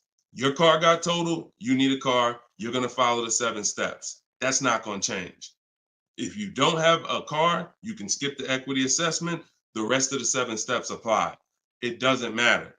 You think you need a special plan. No, you need a plan. And that's the plan that I have in my book or in my group or what I'm answering here. So you can feel free to ask your question. But your situation, this is very common. There's probably 1 million people around the country in your situation right now. Car was totaled, need a car. Common, very common. I know it's like overwhelming for you, not for me though. Super common.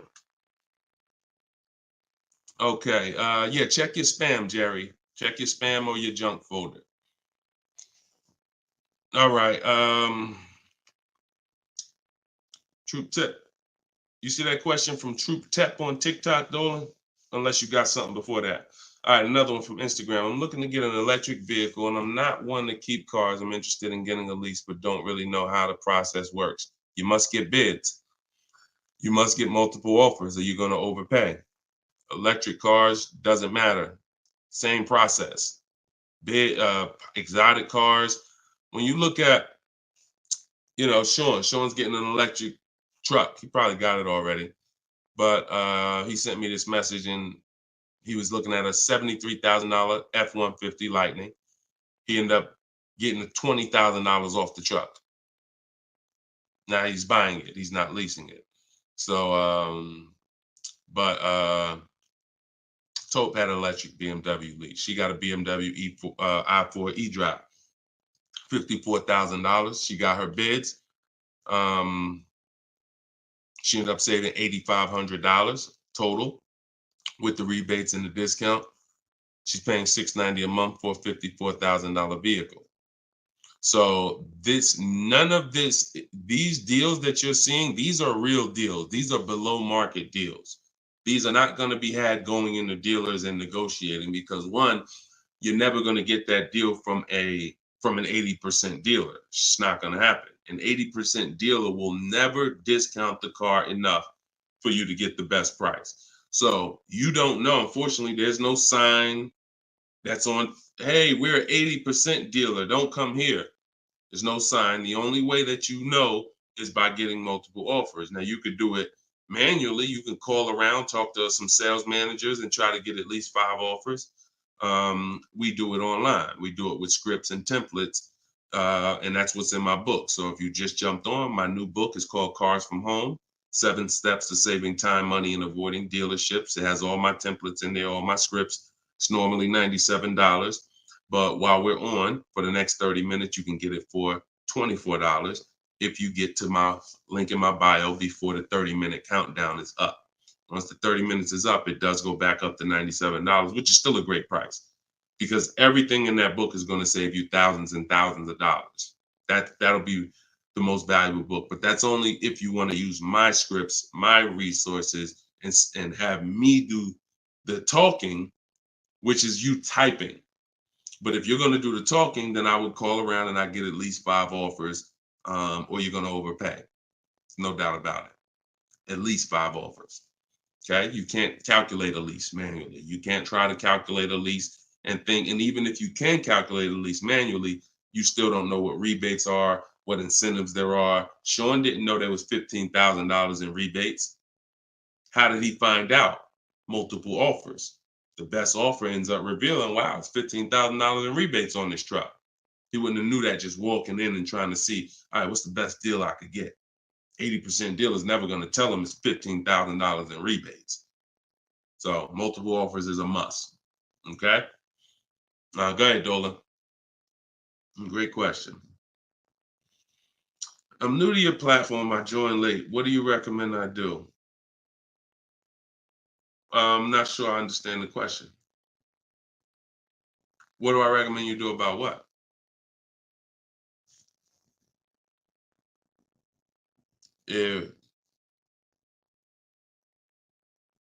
Yeah, Troop Tap.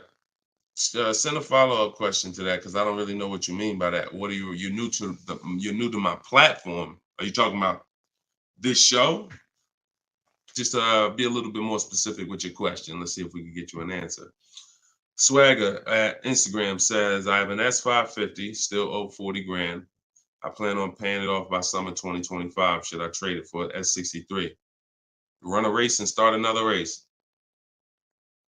The whole nother race. So you buy a whole car, spend years to pay it off, throw tens of thousands of dollars at it, pay it off, and then go trade it again and do the same thing over and over again. Next time with a higher price car that you will throw more money at. This is the problem. You don't understand leasing. That's the problem. See, there's no way to make that make sense. You still owe 40 grand on the S550. You're trading in your cars while they're still losing value every year dramatically. This is what we call the depreciation curve. If you've been on the show, you've seen it before. If this is your first time, this is how you understand what's going on with your car. This is the unseen expense. So when you buy that S-Class, it's losing thousands of dollars every couple months. And then you're see, there's three kinds of people. People who get great lease deals. Well, I'm not going to say that. People who lease, people who buy and keep long term, and they keep long term so that they can avoid the depreciation. And then there's people who are stuck in this middle right here. This is 2 years, 3 years, 4 years, 5 years, 6 years, all right here, when your car is losing the most money. So what you do is, see, it has nothing to do with how you paid for it. You can pay cash, doesn't matter. When you take a loan, now you're financing this depreciation and you're losing more. But when you say, all right, I bought this S-Class, now for the next 6 years, it's going to lose tens of thousands of dollars, and then I'm going to turn around and I'm going to trade it. You never get to a point like where you can win for the purchase. See, some of you have been taught paying off the car is the win. No, it's not. Paying off the car is not the win, because if the car is still losing value like this, if this is the way it's still depreciating, and you get rid of it anytime while it's like this, you lost. You lost. The key is to keep the car so where the depreciation starts to look like this. So now, if you were here and you had a 10-year-old S-Class or 11-year-old S-Class, maybe it's worth 10 grand. And maybe a year from now, it's worth 9,500. It's not losing that much value anymore. You outlived the depreciation. That's when you win. That's the purpose of the purchase. There's nothing else important about purchasing because it's expensive. There's nothing else important about purchasing. No other benefits, in my opinion, about purchasing other than I can get to the point where I get here. I can pay off the car. What does that matter? It's still depreciating. I'm losing thousands. Now I'm gonna go trade it in, and I'm not gonna get anything for it because I'm replacing the car in its deepest depreciation phase. And I just haven't learned about leasing. I was taught not to lease. So that money you're tying up, when we were in Mercedes, a great deal on an S-Class. A great deal on an S-Class would probably be, they did them a couple times a year, probably could get one for about 13 and change. That was like a great deal, right? So 13 and change, you're talking, dividing that into the MSRP, which was about 110, and you're talking, okay, 1.2, 1.25, 1.3% lease on an S-Class, great deal. Now, y'all know I always teach the steal is under 1%. You're really not going to ever see an S-Class lease under 1% unless they just really want to get rid of them, but that's really never going to happen. 1.2, 1.3, 1.5 is the max. You're paying too much for a car you're leasing. But I want to give you a scenario. At $1,500, you're still under what you're paying for your car. See, because if I walked in and I wanted to lease a brand new S-Class, if I lease it and I'm paying $1,400 a month, then I'm driving a $115,000 vehicle, right? Now, if I decide I'm gonna buy that same $110,000, $115,000 vehicle, every $1,000 is about how much per month, everybody, if you know. Some of you seen the video, some of you talk. Every $5,000 on a that you're gonna borrow on a loan is about how much per month? $100. Exactly. So when you look at a $120,000 vehicle, 115, that's a payment of $2,300 a month. No money down.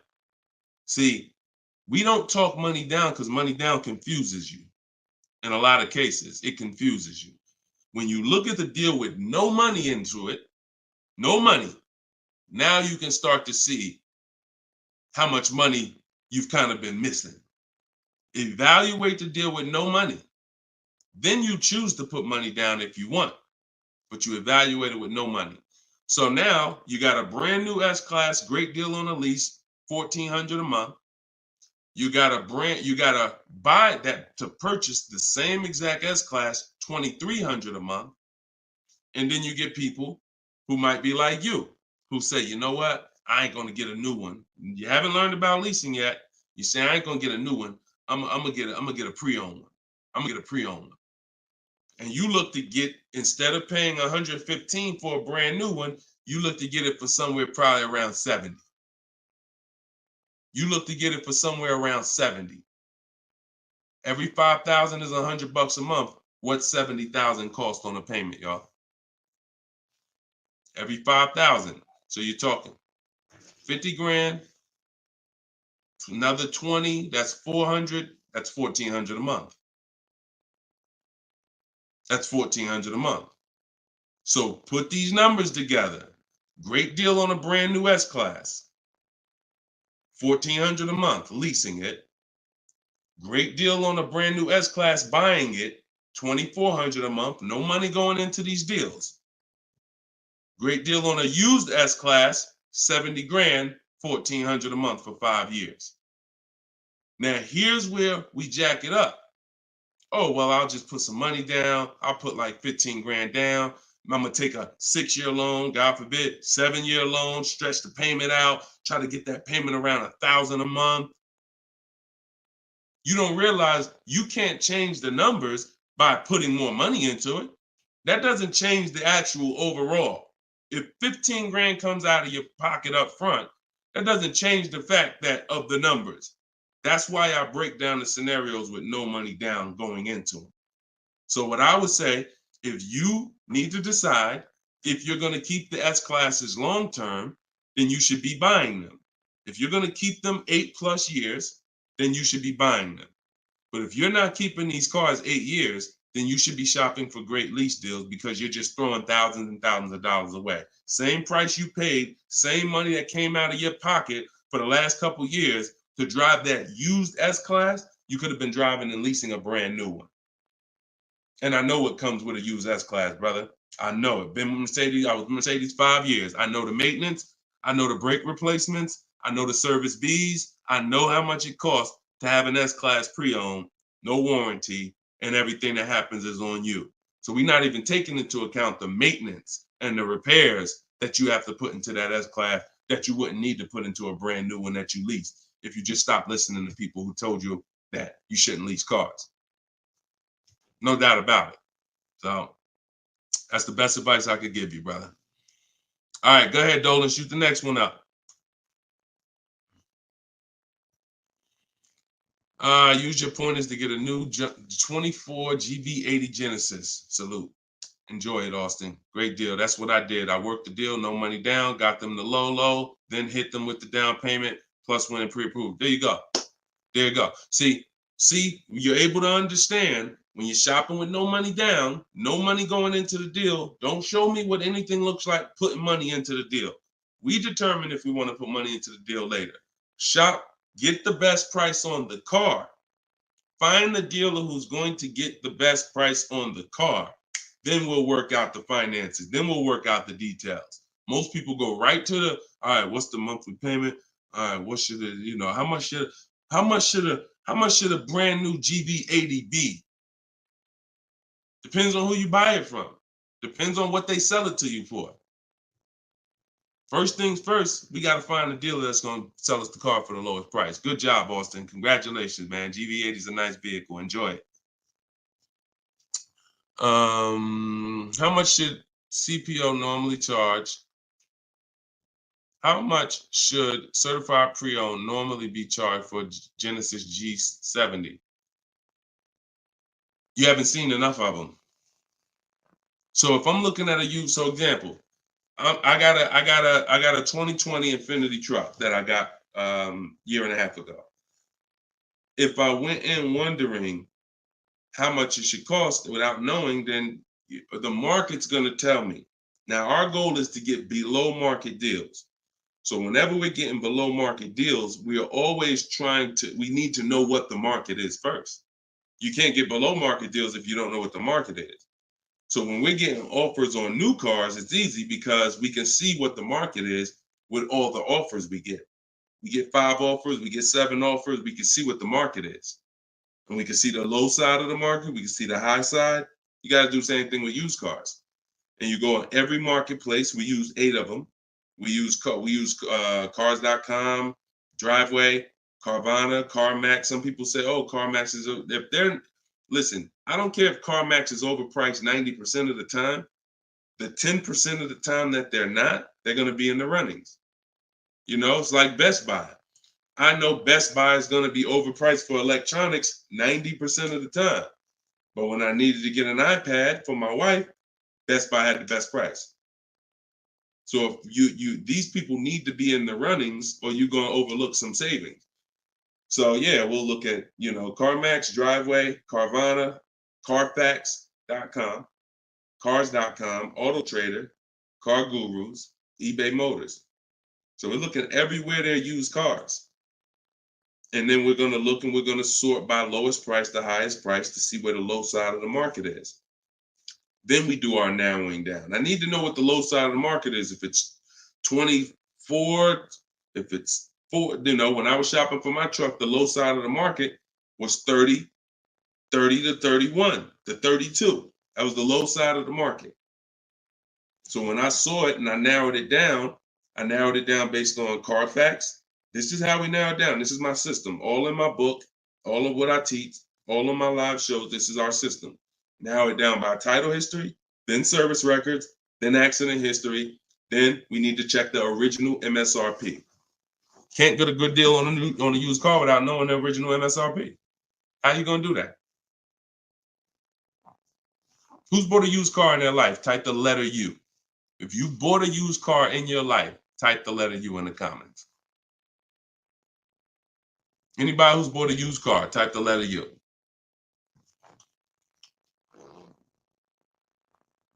Okay, Cash, I see you. Andre and TikTok, I see you. Okay, Cash. All right. King of Rap, I see you. Okay, if anybody bought a used car, okay. How you get a good deal without knowing what the car was originally? I gotta tell you, I'm the bad news first person. I can lead you to the good news. I gotta tell you the bad news first, though. Think about that. How am I buying something used knowing how much I'm saving without knowing the original price of the item?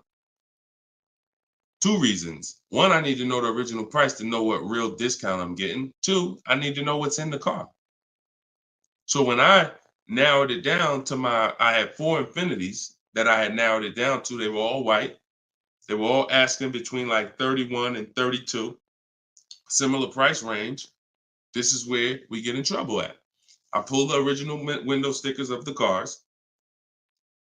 I see that one of them brand new was 46. One of them was 48. One of them was 52. And the one I got was 54.5, brand new. So I'm able to see the discount percentage. In my book, I call this the true value percentage. This is all that matters when it comes to price. And once you do the check and make sure it's a good car, title history, service records, accident history. Okay, now it's time to get to the money. I need to know what the car was originally. I know 54,000. This one I paid 31.8 for. I got a 42% discount. Now, if I would have took the one that was $1,000 less on the asking price, because I didn't know how to do this. Now I didn't know that one was only 48,000 brand new. So it's a smaller discount. It's probably only saving me 30-something%. The one I got was 42%. Forget what the dealer's asking. The dealer was asking $1,000 more than the other ones I was looking at. But once I saw what the original price of the car was, I knew that that was the best value because you got the most expensive car brand new. Why would I take a car that has less equipment because they're charging $1,000 less for it? But it has 7,000 less equipment in it, 7,000 less features in it. It's the little things, y'all. It's not the big thing. It's the little things that you're missing. And this is what we do. This is why I'm here. And for those who are willing to listen, we teach you how to do it the right way. These things you haven't been taught to do. And once you hear it, you're like, dang, that makes sense, right? How the heck? Why wouldn't I want to know what the new price was? Don't even know what equipment's in the car. I knew the day I got the car, it was an edition 30. I saw the original window sticker, remote start, all these features, backup cameras all around, black mirrors. I saw all of that because I got the original window sticker. These are the things you must do. And the last thing we do is we verify there's no bogus fees before we go to the dealer. Because some people be in the lowest prices online, but they have no intention to sell the car for that price. They want you, they're depending on you to come in because they know other people will, untrained, no strategy, walk right in. Hey, I saw the price online. Okay, yeah, sit down, sir. Let me do these numbers for you. Price goes up by $5,000. No intention. So you wasted your time. I'm listen, God bless you. Oh, Deshone, I'll just walk away. I'd rather not walk away. I'd rather you not have to walk away. And when you truly learn the science and the right strategies of shopping online, like I'm teaching you, you won't be walking away because all you lose when you walk away. Still need a car, don't you? Somebody else just gonna buy that car. It's not like you like, oh, I'm gonna put a sign out. Nobody buy this car. They wasted my time. That car gonna sell. So it's best to learn how can I make sure I never put a dealer in a position to waste my time. Because while you were at that dealer that was overpriced, the best price car was selling. Because the best price cars don't wait online. They 24, 48 hours, they're gone. So while you wasting your time with the fake dealers, the best ones are the car's gone. That was really the good deal. Okay, so you do all of this from home before you go. By the time you go to a dealer to see a used car, you should already know if that car drives the way I want it to drive, the deal is done. This is the best price online. And when I get there, I usually ask for $500 to maybe $1,000 off when I get there. Never over the phone. You have no leverage.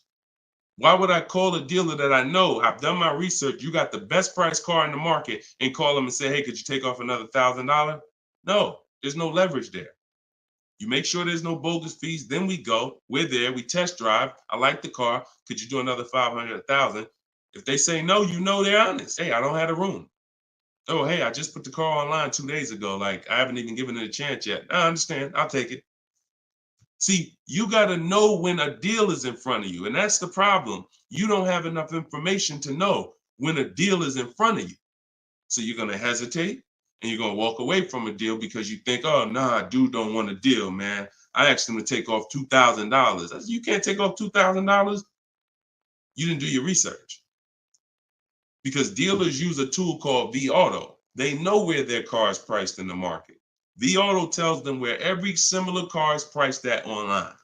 So if they're the top 3 prices online, they run their business a different way. They want to sell cars fast. You can't go in thinking you're negotiating with someone who marks their cars up by thousands, who's number 15 on the price list. You walk into the best price deal online and think, yo, I'm asking for $2,000, $3,000 off. Let's go. You don't want to negotiate? No, you got it. When you do your research, you know where the best price is. And that's what I want you doing. I want you walking in, if you're shopping for a used car, knowing this is the best price car in the market. I verified there's no bogus fees. I'm going to drive it, and then I'll ask for a little money off when I get there. And regardless of the answer, I know I won. They split it with me, I won. They can't do anything more because they're the lowest already, I won. If they accept the offer because they're just like, listen, you drove down, man, let's go, let's get it over with, I won. Either way, I win. That's the name of the game. Thanks, Austin. I appreciate you, man. Go ahead, Dolan. Next question. Okay. Casa de, could y'all keep, if y'all gonna spend some time with us on TikTok, can y'all tap the screen and just run the likes up for us so we can get TikTok, so we can make sure TikTok knows we're doing something big over here. They can send some more people over. Appreciate y'all. Yep. Thank y'all. I see them running up. Thank y'all. Every couple minutes, y'all just tap the screen. It just helps the broadcast. We appreciate you. This is from Facebook. Casa de Cel. Hi, I'm paying off a Land Rover. Blue Book says its trade-in is $40,000. That's garbage. So throw that out the window. Blue Book is trash. Blue Book is a marketing website. They don't buy cars. And so what you want to do is you want to get a real number, which is an offer. Your car is not worth what an algorithm says it's worth. Your car is worth what someone's willing to pay you for it today. So you want to go, this is part of our process. We call it equity assessment. There's 7 steps in my book. Once you decide leasing versus buying, that's step 1. Most important question is, am I going to lease or buy? Because you can't get a good deal on a purchase if you should have leased. No way. If you were supposed to lease because you don't keep your cars 8 years, but you bought, you have a horrible deal.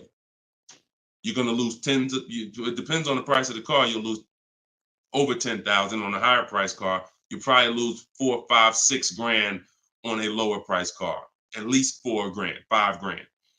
So that's step 1. Now, once you decide that, we move to step 2, which is the equity assessment. Equity assessment is any vehicle we have, we need to assess if there is equity in it or what the equity is. And it's based on offers. So when you go to Kelly's Blue Book instant cash offer, not KBB, not Blue Book, instant cash offer, Kelly's Blue Book, you're going to see that Kelly's Blue Book led you astray. In most cases, telling you your car is worth $48,000. Because this is when we begin to expose that Kelly's Blue Book was a marketing website and they would tell you anything. Kelly's Blue Book is owned by autotrader.com. What they began to do maybe 7 years ago is they begin to buy cars. So they didn't just give you there was a little button on here that says, we'll make you a cash offer. And I would do this with people in the dealership when I was there. They would come in and say, hey, Blue Book said my truck is worth $48,000.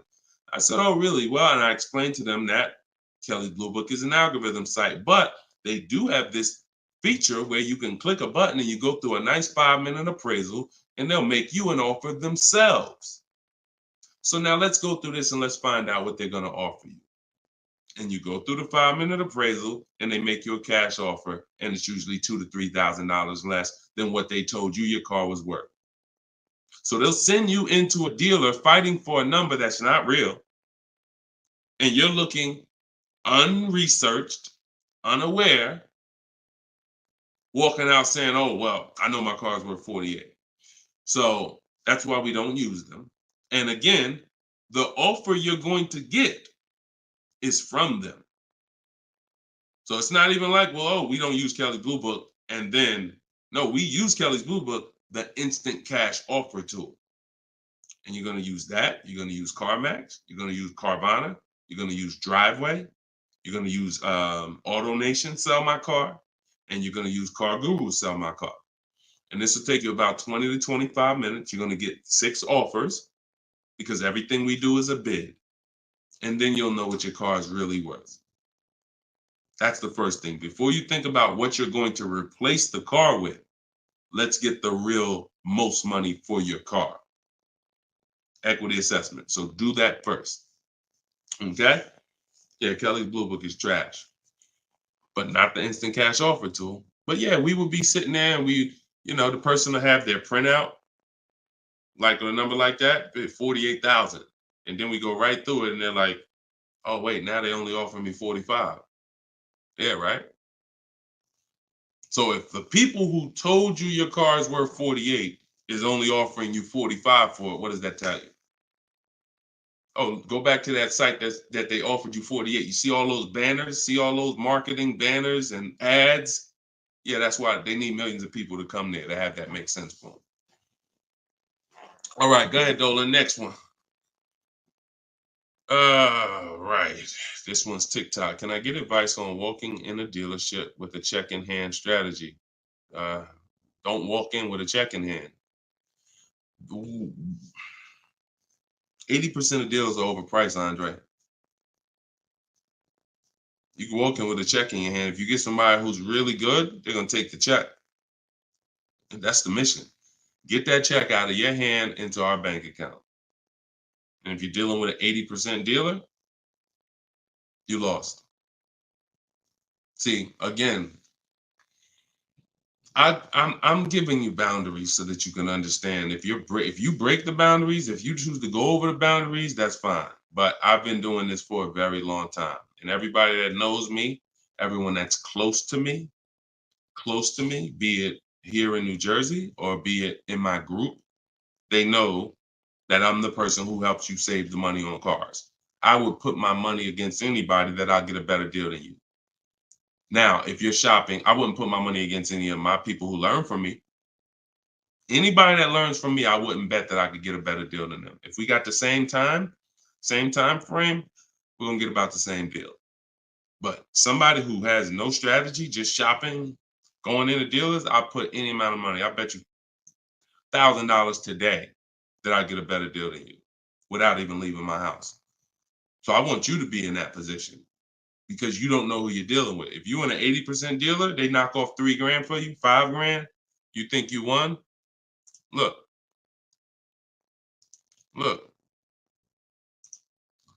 Kimberly. A little while ago, she got a Maserati.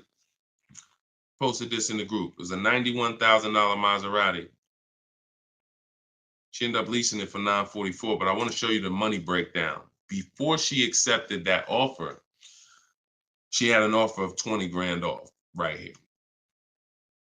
So she had an offer on an 86. So pay attention to this. $86,000 vehicle, they were taking 20 grand off for her. 20,700 to be exact. She ended up going and getting a $91,000 vehicle for $944 a month. So even a better deal. So she ended up saving more than 20 grand, more than 21 grand. Why is this so important? Because if she would have went in and got excited, she'd have walked into a dealer, walked in, and somebody would have said, all right, listen, I know you're serious. Today only, I'll knock 10 grand off for you. 10 grand. She probably never heard that in her life. $10,000 you're going to take off the price of the car. Yeah, I knocked 10 grand off. All right. Somebody who's not educated, someone who's not researched, rather, someone with no strategy. Let's go. Let's sign that. And telling our friends, you know, they took 10,000 off from me. Until we get 5 to 7 offers, we don't know what the best number is. She wouldn't have saved over 21,000 on her brand new Maserati. So when we talk about this money is not hundreds. This money is thousands. Some of you, if you're buying luxury cars, tens of thousands, 5-figure deals that you are going to just leave on the table. Going in, that's some 1990 joint. Oh, walk in, check your hand. Yo, I got a check. Who wants to sell me a car? 1990. You're doing the same things that someone in 1990 did. Let that sink in. So what do? You stay home, you get offers from home. Now, all of you who are like, Deshone, I want to do it your way. I don't want to have to figure this out. Give me the roadmap. That's my new digital book, Cars from Home, 7 Steps of Saving Time, Money, and Avoiding Dealerships. All my scripts are in there. My strategies for leases, my strategies for purchases, my strategies for used cars, the bank bidding war, where we make banks and credit unions bid for our loan. We guarantee all the money that we want to guarantee that there was not a dime that we could have saved when we make our car deal. And the only way that's going to happen is through bids. When I sell my car, not trade it, I get bids. When I buy my car, I get bids. When I get my loan, I get bids. You walk in with that check, man, that check won't be in your hand very long. So everybody could get the book for 75% off. It's normally $97. but in my TikTok bio, click the link in my TikTok bio. You won't leave the broadcast, so you could actually come and catch the last couple minutes of the broadcast. But go there as long as you get there before the timer. It's 30 minutes. Once the timer hits 0, it's back up to $97. And if you're on Facebook or if you're on YouTube, we got a link in the comments section for you. If you're watching us on a television, then you can use your camera and you can scan the QR code and it'll take you there. Get your book for 75% off, and you'll have these strategies for the rest of your life. And I also update that book. Some people say, man, is the book available in print? It's too many things that change. I change scripts. I change templates I use, websites change, Vroom went out of business. I need a digital book. I can update the master file. So that way you open this book a year from now and it's updated. So you'll see some of you got it 2 months ago and you open it today and you're like, wait, I see something a little different. Yeah, because I update the book regularly. So get your copy before. And even if it goes back up to $97 and you miss the welcome offer, what are you going to save? What do you really think? How much money do you think you're going to save using my stuff? That's what you should be holding me accountable to. I'm going to get Deshone's book, and I want to save the same amount of money Deshone would have saved on this deal. And when you see these people, Bonita, when you see Kimberly, when you see Sean, when you see Eddie, all these people I share throughout the shows, they're getting the same deals that I would have gotten. But they were just like you. They weren't in the car business 14 years. Frina, she just got this Jeep a little while ago. Look, 2024 Jeep Grand Cherokee. Look, $65,000 MSRP, $579 a month, 0.88% lease deal. I used all the scripts, contacted the dealer, I followed the program, used the scripts, contacted the dealer, sealed the deal. We're in a different world. So you're either going to come over to our world or you're going to stay in your world. And your world is painful and expensive. Painful and expensive. Spending hours in dealerships, multiple visits, going back twice, 3 times. Painful. Every car deal I make is from right here where you see me at. I'm right here. Go ahead, Dolan. Shoot the next one up. Austin, I see you. God bless you and everyone online. I have to get back to work. Thanks for checking in, man. Always. Enjoy the new car, too. Because my payment is due in 15 days. Enjoy, man. God bless you. Swagger from Instagram says, is it smart to buy the vehicle after leasing it for 3 years? No. It's a horrible idea. You've already had the vehicle for 3 years. You're buying a used car now. So leasing and purchasing is an entirely different philosophy. When we lease, we're getting great lease deals. We're driving vehicles for pennies on the dollar compared to people who purchase them. All those lease deals. You saw Frina, that same $65,000 vehicle is $1,100 a month. Someone is out there paying, unless they put up a ton of money down, they are out there with that same Jeep that Frina just picked up and they're paying $1,000 plus a month for it. She's paying $579. Why? Because they said they don't lease? Well, you go ahead with your non-leasing stuff and pay double what I'm paying. Now, if you're keeping the vehicle forever, 8, 10, 12 years, in my book, I created the 8-year rule. The 8-year rule is when you begin to win as a purchaser, because that's when the depreciation is going to cool off and make sense. You can get some of this money back because the person who's leasing is killing you. In terms of the money that's not coming out of their household compared to yours, they're killing you. So you now need to try to catch up one day. And if you catch up, the only way you catch up is you keep your car until the depreciation cools off 8 years, 9 years, 10 years, 12 years. And that's where you win. You can't do that with a lease. But keeping your car 6 years or 7 years is not anywhere near enough time for you to catch up to a person who leased and got these great lease deals. Because you're paying for the whole car. New car, used car, doesn't matter. A new car, you're paying thousands more than a person who leases. A used car, over 8 years, you're paying about the same money as a person who leases for a used car. So by the time you go and replace that car, if you kept it 8 years, your car's already 11, 12 years old, 13 years old.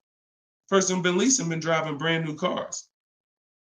So there's no comparison. It's great lease deals are here, long-term purchases are here, and everyone stuck in the middle is just losing thousands and thousands of dollars. I'm sorry to tell you, but if I don't tell you, no one's going to tell you. You buying cars, trading them in 4, 5, 6, 7 years, when they're still depreciating heavily, you're losing compared to people who purchase and keep long-term and people who get great lease deals. You're losing thousands. If you buy your lease, now you're switching and saying, okay, why do I want to buy a used car now? Because that's all buying a lease is. Let's take let's take the aspect out of it that complicates it. When you are buying your lease, you're buying a used car. That is it. Except you don't have to go search for it. It's right there in your driveway already, and that's the only difference. So what makes you say I'm going to stop leasing to buy a used car? You'd have to be saying I'm ready to keep something long term, 8, 10, 12 years. So if you're ready to keep something long term, then buy it. Because you're going to need to be committed to keeping it long term because you've already been driving it for 3 years. You've already been driving it for 3 years. So where are we actually going? You're going to look up in 3 years, 3 more years, and you're going to say, Dad, I had this thing 6 years now. Now, if you're like most people who buy their leases out, you're going to take a 6-year loan. Because in order to get a comparable payment to what you were paying for your lease, you're going to need a 6-year loan. So now you're going to look up that, just so you know, 6-year loan plus the 3 years you leased it, that's 9 years. Same car. Same car. So you're paying on the same car for 9 years. And then you look up in 3 more years and you're like, man, you know what? I'm ready to get out of this. Still got 3 years of payments left. Only scenario where you can pay on a car for 6 years, turn around and still have 3 years of payments left is when you bought your lease. Makes 0 sense. Makes no sense. Unless you're keeping forever. That's a different story. You want to keep it till the wheels fall off, then buy the lease. It's the only way it's going to make sense because you're paying so long on a car, the same car, you better be keeping it long enough to have it make sense. And that's not 5 more years. Your loan ain't even paid off in 5 more years. Buying your lease is a horrible idea for most people. Horrible, horrible, horrible idea. And it's just because what you don't want to shop. You don't want to shop. You don't want to get in the market. You old strategies, you're scared. New way, sitting at home, get bids, let the deals come to you. Because that's what I see. I saw tons of people buy their leases for the last 3 years because they were just scared to shop. Oh, it's not now here. I don't want to. We've been making deals since the pandemic. Deals been out here for people who shop and know how to get deals. So unless you're changing your whole philosophy, I'm stressing to you how bad buying your lease is. All right. This one's Instagram. If I'm searching for a car, but I want a specific trim, should I search the entire market for only that car and the trim level I'm looking for? If I want a specific trim, that's the reason why I use the 25 to 5. 25 to 5 strategy in my book is what we do for new cars and leases. Because when you walk into 2 dealers, it's another reason about not shopping this limited way anymore. If you're shopping from 2 dealers, all you have is what they have. If 2 dealers don't have the trim, you ain't got nothing. When we reach out, we're connecting with 25 dealers online. So if that car is out there, I'm giving 25 dealers. I'm shopping out of 25 dealers inventory. So if no one has it out of 25 or only 1 or 2 have it, now I know that car is just super rare. Or maybe it's about to sell out. Maybe it's like that happens sometimes where like the 2024s are all gone, but the 2025 haven't come in yet. There's only a few 2024s left. But yeah, I mean, we shop wide. We shop wide. Several people who are learning from me and you're getting deals, they drove. A lot of those people that I showed you throughout the show, they drove 45 minutes, an hour, hour and a half to get to the vehicle when they're picking it up. Look at Sean. Sean specifically And this is how important. I'm gonna let someone else tell you why shopping this way is the best. Because he said, look, he saved. I said you're saving over 20 grand with the discount and the rebate. But the only way to know is this the best deal is to compare to the other offers. Because again, I don't know if you could look. I sold a Maybach back in 2015. It had a $20,000 rebate on it. So I don't know if the rebates is 15. What if they got a $20,000 rebate on that? Now that was a $260,000 vehicle, but still, you just never know. So I said, if you're going to compare that, you're going to compare offers. He said, yes, I got about 15 quotes. He said, I couldn't find anything under MSRP. He ended up expanding his search to 150 miles to find this deal. So he's driving probably 100 miles somewhere. I doubt it's all the way 150 miles, but maybe he's driving 100, 120 miles. But look what he's saving, 20 grand. So we don't do local because you only buy your car once every couple of years. So you buy your car from who makes you the best offer. You service your car from where it's the most convenient. Yeah, we drive to get our deals because most of the time the dealers that are near you, they feel like they own you anyway. So when they see the zip code, they think, oh no, we don't have to make, this person's local. This person's 20 miles away. No, we're not gonna do nothing crazy. But when those people who are 100 miles away from us see us pop up on their computer, and they're like, oh wait, we could take a deal from our competition.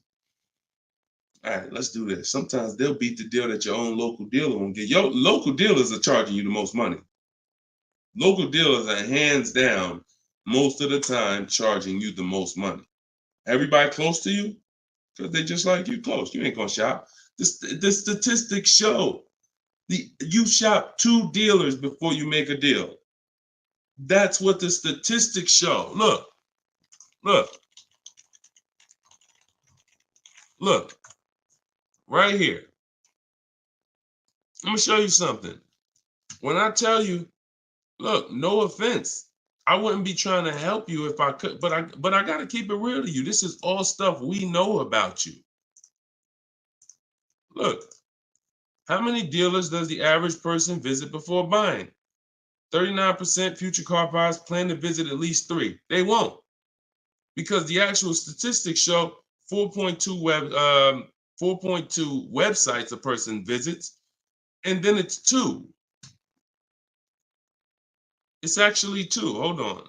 Let's see where it's at. Only 1 in 3 potential. The answer's 2.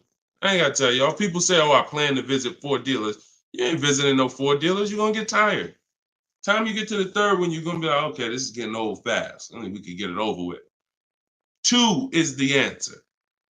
So if the industry knows that you visit 2 dealers before you make a deal, why would I give you a great price? So when you're using what I'm telling you to use, and you're sitting at home and you're talking to 25 dealers, you have 25 dealers in your inbox. When you're sitting at home and you're looking at all the used car market in a 150-mile radius of you, oh, now you're not the normal shopper. The normal shopper is going to get the normal deal, market value or over market value. That's what normal shoppers get, depending on how bad you are, over market value, depending on how unaware you are. But market value, over market value. That's normal. People with strategy, multiple dealers getting bids, below market. That's the difference. We shop wide. This local is dead to us. Local is dead to us, and it should be dead to you. I want you to kill it. All right, kill that whole mindset. I don't need to buy my car locally. I'll drive into the next state. I remember Shonda last year, California. She bought a Volvo, and she said to Sean, she's in our group. She said, everybody in Northern California. She said, my best deal, I think she was saving like 3 grand off MSRP. And she's like, but it's a dealer in Southern California, though, that's taking like 6 grand off of me with my Costco rebate. I said, okay, what you gonna do? She said, I just bought a plane ticket, $79. I said, there you go. That's what I would have did. That's a sweet plane ride. I'm taking a plane, $79 to save 3 more grand than my local dealer was gonna give me up here. Sweet plane ride. So local's dead to us. We go where the money is, and we enjoy that ride home. Nothing like driving home for an hour knowing you just saved a ton of money. So that's it, y'all. We've been on for about an hour and 15 minutes. We like to keep these shows right around there.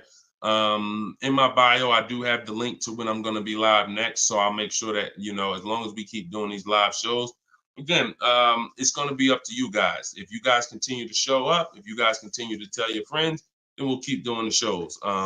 But if not, we can certainly do the broadcast, because the broadcast, people get value out of them. So we've seen it, for the last 3-4 weeks since we've been testing this, we've seen people get value out of the rebroadcast. So what's the point in Deshone coming live regularly if people are going to sit and watch the rebroadcast? So, but if y'all going to tell people when we live and bring people and share, then certainly we'll keep the live shows going. But the entire show is sponsored by my new digital book, Cars from Home. So if you want everything I teach in one place, you got it right there. We don't hold back on this show. We don't hold back in my social media videos. That's why they're, thank God, continuing to be seen by millions of people. But that's for different types of people too. So whenever you're navigating all my social media videos and you're trying to piece it together, some stuff is in there for high mileage drivers. Some stuff is in there for used cars. Some stuff's in there for leasing. Some stuff's in there for negotiation. Some stuff's in there for how to format your deal. So you're trying to piece all this stuff together. If you say, Deshone, I want this all in one spot, step by step, that's my new digital book, Cars from Home, 7 Steps to Saving Time, Money, and Avoiding Dealerships. And you can get it for 75% off in my TikTok bio, in my Instagram bio, or in the comment section on Facebook and YouTube. Also in my bio is a link, and we'll put one in there in the comment section as well, is a link to my masterclass that I did. It's called Everything You're Doing Wrong, Buying, Selling, and Leasing Cars. So that's an on-demand class. You'll need about an hour. We go very deep on leasing versus buying there with scenarios. And I go over 23 mistakes that most of you are making. And, if you're going to really save money on your next car and every car, you're going to need to stop making those mistakes. So that is in my TikTok bio and my Instagram bio as well. And you can certainly just get in where you fit in. I make the information available. Get it how you want it. Just get it. All right. I'll see y'all on the next show. God bless you.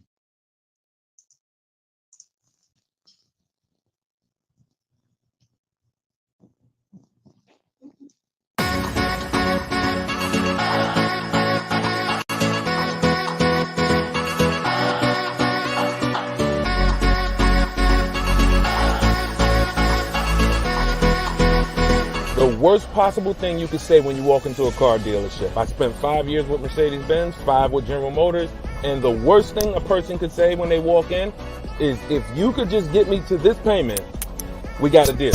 So your loan's probably still like 19, which means you got to pay to get out. You're upside down. It's called negative equity.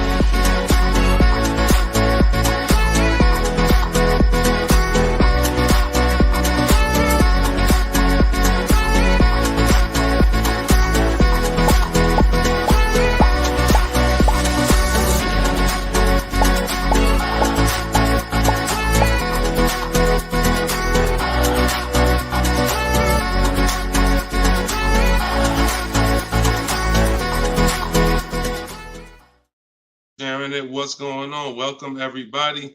This is episode 9 of Car Shopping Questions and Answers. I'm your host, Deshone, publicly known as Deshone the Auto Advisor. We're live now on 4 platforms: TikTok, YouTube, Instagram, and Facebook. And this is our live show. It is Tuesday at noon. We do these shows throughout the week to make sure when you are ready to get car shopping information that no one else is going to give you, you know where to come for it. So you guys can start typing your questions while I take care of the housekeeping. We have Dolan in the background who'll be bringing your questions in. Shout out to the people running the likes up on TikTok. Appreciate y'all tapping the screen. I'm the author of the new digital book, Cars from Home, 7 Steps to Saving Time, Money, and Avoiding Dealerships. And I feel it's only right to start this show with two reports I got, which were great. I had somebody write us and talk about the deal they got on this 2024 Mazda CX-90. MSRP was $44,820. They got a $6,500 discount from home. Shout out to you, Tiffany. I appreciate it. This is what we do. And when we think, when we launched this live show a few weeks ago, my plan was to, my prayer rather was that people would take the book, use the book, write me your success stories so we can feature you here and feature your deals. These are below market deals. These are not advertised deals. And she got this by handling the process from home, getting multiple offers like we teach. We also had Barrett write his review on Goodreads. So we were 4.94, almost 5 stars. Book is outstanding, a must-have for anyone seeking to buy, lease, or even sell a car. It's presented in a very professional, easy-to-follow, step-by-step manner that covers every situation from buying, leasing, cash, credit, good, bad. Although I purchased and leased several cars in my lifetime, I learned new tactics to obtain the best value for my money, and it even has a wish list, yes, to help you separate your wants from your needs. Come on, Barrett. Appreciate you so much. Everybody who wants to get your copy of Cars from Home, it's normally $97, but for the next 30 minutes, you can go to my TikTok bio or my Instagram bio, or we have a comment pinned for you guys on Facebook and YouTube, and you can get your book for 75% off. So you won't pay the normal $97. You'll pay $24. But once that timer hits 0, your price is $97, which is still a great price. So now that the housekeeping is done, we can start with the questions. And if you got the first one, Dolan, feel free to bring it in while I put the banner up for those who want to get their book. Okay, is it better to shop online or in person? Well, you have no leverage in person. In person, you're competing with a person who negotiates every day, 2-3 times a day throughout the week. You're no match. I don't care how good you think you are. The best trained professional is just going to be better than you. And that's because they do this every day. Now, the second reason it makes no sense for you is because from a leverage position, you can't put them against their competition. You don't know where the real bottom is. And so you're going to overpay. And even if you get a good deal, who's done this? Be honest. You leave the dealership and you're like, you think we did okay? You think we could have got a little bit more? Think we could have got a little bit more off? That's called buyer's remorse. That's the seeds of buyer's remorse. Anytime you wonder if you could have got more money off, that's buyer's remorse. So we never wonder, and the way you don't wonder is by shopping online, getting multiple offers from multiple dealers, letting people compete for your business, and then choosing the best one. And if you really think about this, this is how you shop for everything in life. This is how you shop in the grocery store. When we go into the grocery store, we're not looking to try to not overpay for the spaghetti sauce, right? We're not looking at hoping that we don't overpay for the grapes today, or let's use for the potato chips we're going to buy, because we already know there's so many options and there's so many people that are competing against each other to sell us something. And that is how you guarantee your best deal, when you have multiple people competing. So when you are leasing a car or buying a car, you need to get at least 5 bids. When you are buying a used car, you need to be shopping wide. You need to be shopping within 75, 100 miles of you. And that's a minimum. And then you need to be looking at all the websites that have used cars, so that by the time you make your decision, you've seen so many options, so many offers, that you have 100% peace of mind. Now, that's just when it comes to buying the car. When it comes to replacing your car, because some of you know there's a word we don't use, it's a T word. It's 2 words we don't use. One is trade, one is down payment. Because we sell our cars, we don't trade. You never get the most money for something trading it. I don't care what you have. You got a baseball card, You trade that baseball card for something, you're not getting the most money for the baseball card. How do you get the most money for the baseball card? Put it on the market. Put it on the open market and let the buyers come to you and see what the best offer is. Never going to be from a trade. Now, the only time we do have to trade is if you're in a negative equity situation. If you're in a negative equity situation, then, and you have too much negative equity, you're going to need to do a trade if you can't pay the difference. But other than that, you know, these are the things that these are the things I want you to etch into your mind. We don't trade, we sell, get bids. We get, when we get our loans, we get bids. And when we buy our cars, we get bids. That's how we guarantee that we get the below market prices that other people aren't getting. Okay? Go ahead, Dolan. If you got the next question, shoot it up. Okay, this one's from Instagram. What fees are included when you buy a car from out of state? I mean, if you're buying a car out of state, standard fees are, if you are purchasing a car, purchasing, not leasing, standard fees are tax, documentation, DMV. Tax, documentation, DMV. I've worked for a handful of dealers in my life. I've never once had fees that were outside of those fees. Never once. Shout out to y'all running the likes up. Could y'all keep running the likes up on TikTok? And shout out to the sharers. You know we appreciate you. Thank you for sending your friends. Thank you. Listen, you should at least be tagging your best friend. Whoever your best friend is, and hopefully we all have at least one. That's the person you should be tagging. They'll thank you. No one's gonna get mad at you for sharing my stuff with them. I guarantee you that. But shout out to the sharers. I appreciate y'all. So when you are, so that's an indicator. Any dealership that is making up these fees that have run rampant over the last 4 or 5 years, prep fees, marketing fees, internet fees, low jacks, we call that padding the deal. You know, you're just packing on stuff, and what you're doing is you're leaving yourself room to negotiate. We don't like to buy from those dealers because those are 80% dealers. I saw somebody ask yesterday on the show, what's an 80% dealer? We didn't get a chance to get to that question. 80% of dealers will overcharge you. It's a competition. So what you're trying to do is find the dealers who are the best prices. And the 20% are the great people. They're the honest ones. They're the ones who are not afraid to compete. These are the people we want to buy cars from. And so once you find the honest dealer, but you can't walk in to find them. You have to sort for them. Because if me and you are standing next to each other on the street and there's 10 dealers in front of us, and they say to us, 8 of these dealers are overpriced. 2 of them are the best price, but there's no label on them. What's the odds that we're going to walk into the 2 that are the best price? Not really that good, right? But if we're at home and we're talking to all 10 of those dealers at once, we're going to reveal who the 20% is.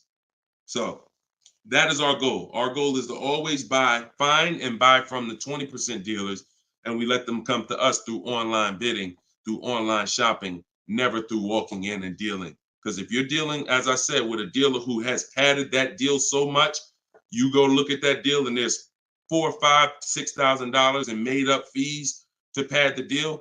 There's no amount of discount you can get where you're going to get a below market deal. They've just set it up that way. I could take off $5,000 for you, make you think you won. You're still not below market.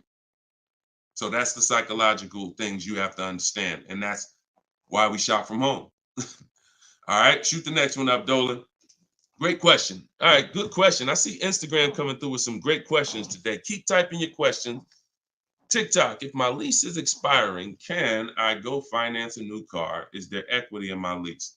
Well, the first thing you need to do if you decide, well, first of all, you got a little switched up there. It sounds like you're trying to go from a lease to a finance. That's not usually normal. What's normal is you go from a finance to a lease.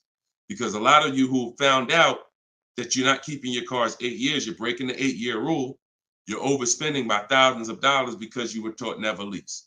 So a lot of you have found out over the last couple weeks of shows, or maybe you watch videos, or maybe you went to my masterclass and you found out that that was bad advice. Not only was it bad advice, it was very expensive. It has cost you more money than you should even calculate. It doesn't do you any good to calculate how much money you lost not leasing when you're not a long-term person. But that's the more common path, finance to a lease. To go from a lease to a finance is a different mindset. You go from getting cars, paying a very small amount to drive brand new cars, and then transitioning to a finance. So first step, my process is 7 steps. The first step is always to choose leasing versus financing. Good. Thank you, Mr. Silva. I appreciate you. Shout out to everybody tagging on TikTok. Appreciate you. That's the first step. I call that the most important question. So for everybody's on here who's car shopping, if you're car shopping now or you will be in the next 12 months, type me in the comments. Everybody who is car shopping right now, or you're going to be car shopping in the next 12 months, type me in the comments. And I'm going to give you the first word. And I want y'all to always, when you come on this show, be prepared to dialogue. Like, be prepared to dialogue. Have your hand by your keyboard. You're going to learn a lot more engaging in the dialogue than you will sitting back and just listening. Active learners learn better than passive learners. Okay? So now, all of you who said me, I want you to ask yourself, how many years are you keeping the next car? Because this is the lease versus finance question. This is the lease versus buy. I'm not going to say finance because some of you are going to pay cash. This is the lease versus buy question. How many years are you keeping the next car?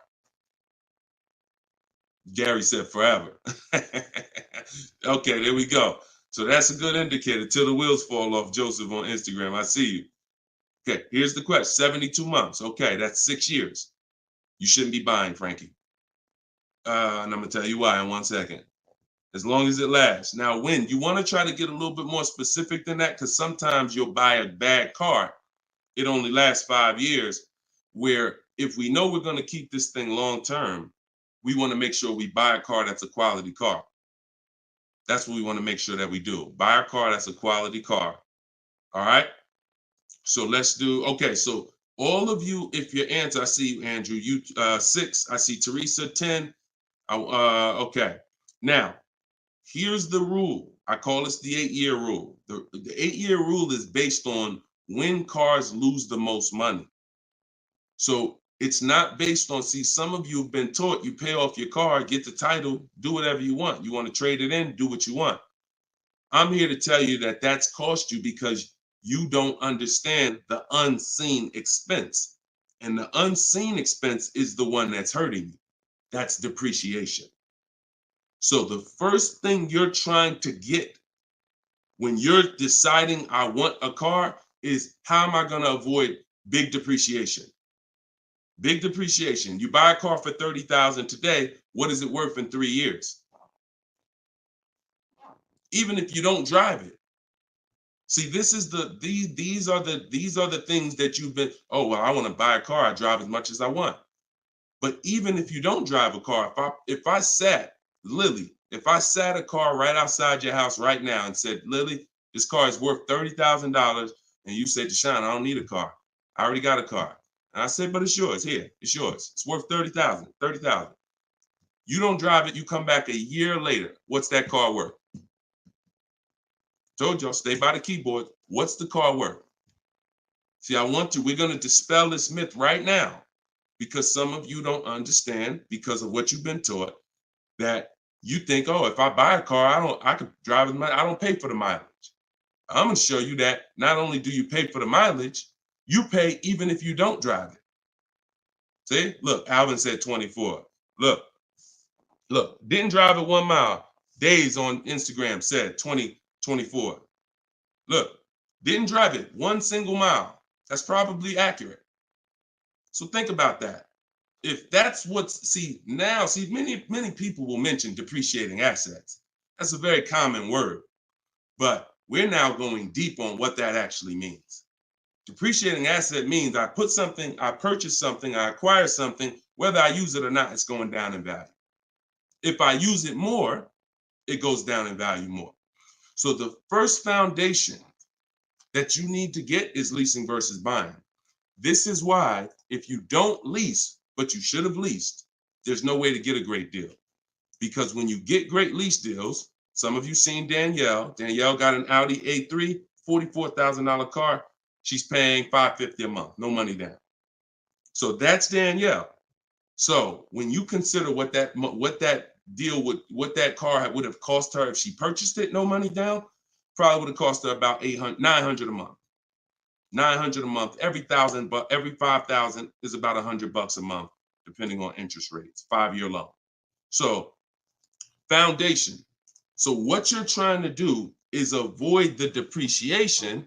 Y'all know when I break this out, y'all know what this means. Some of you, if you're new here, you may not know, but this is what this means. This is how your car loses value year 2, year 3, year 4, year 5, but then it starts to level out.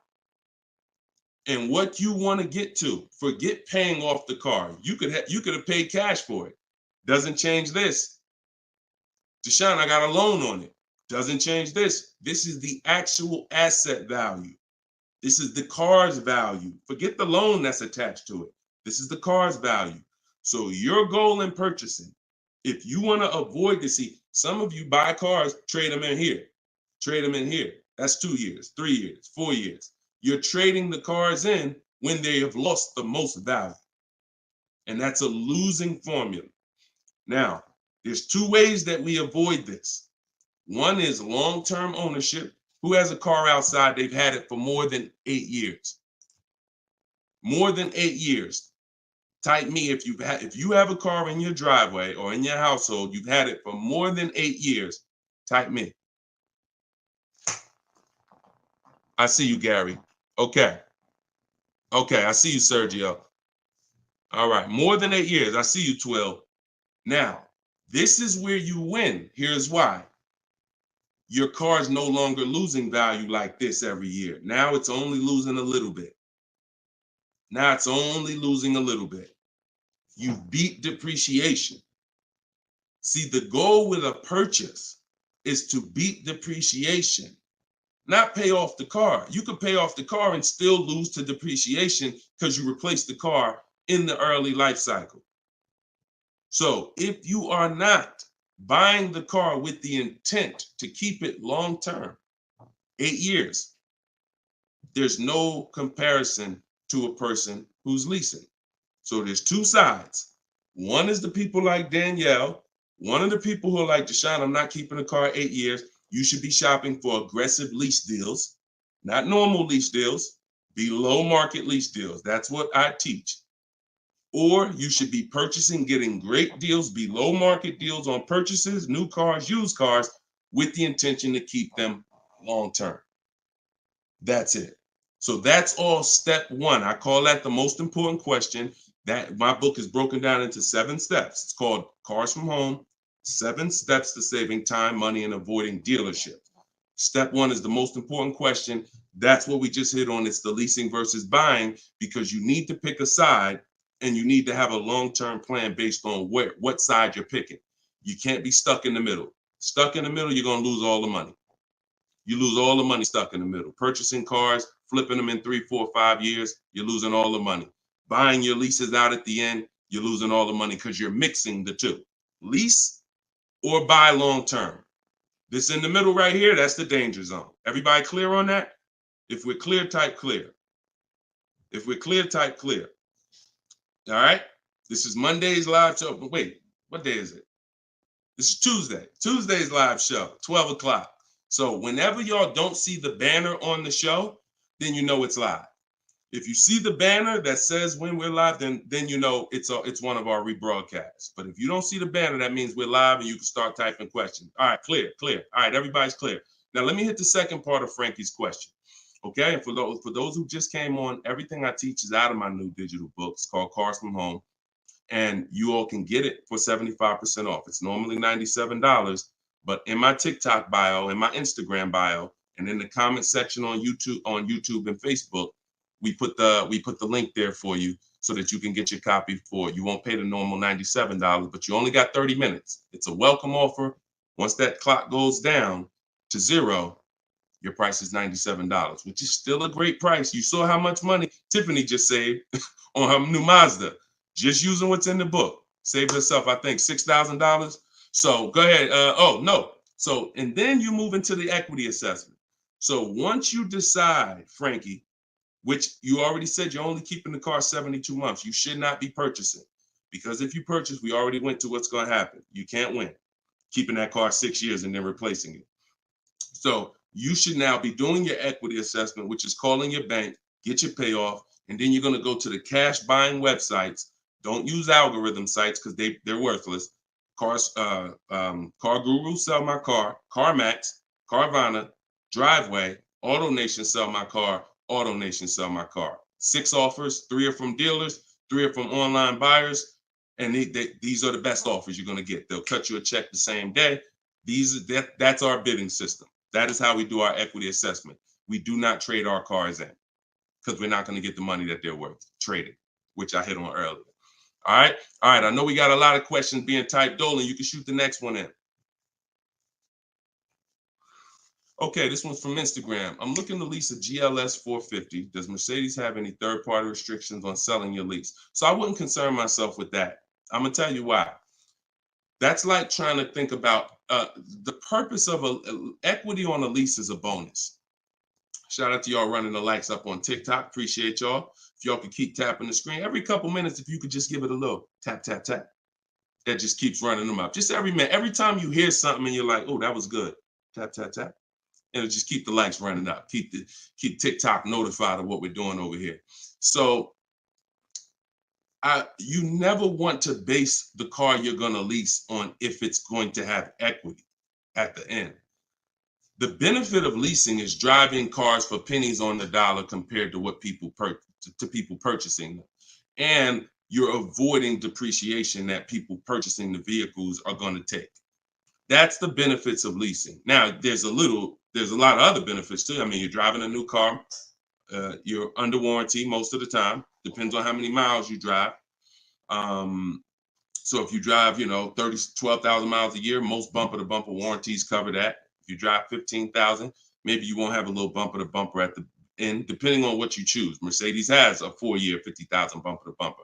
But the benefits of leasing are what I just laid out. Equity is a bonus. We don't want to look, equity is not something we ever want to base the vehicle we're going to lease off of. It's too many market changes that could affect it. A car could have high resale values now, and then in 3 years it doesn't, which means any equity will be eliminated because of the 3-year-old used car market. So you don't want to shop like that. You don't want to shop like that. Focus on, and what I teach in my book is you're going to pick 3 vehicles. Good to see you, Judith. You're going to pick 3 vehicles because leasing, it's so easy to get a great deal purchasing. So easy. On a new car, forget about it. The bids, forget it. We're going to find the 20% dealers. In my book, I have all the scripts because I don't want you talking. Who'd rather get great deals without talking? Be honest. Who's not a good negotiator? You're not a good negotiator. Type not me.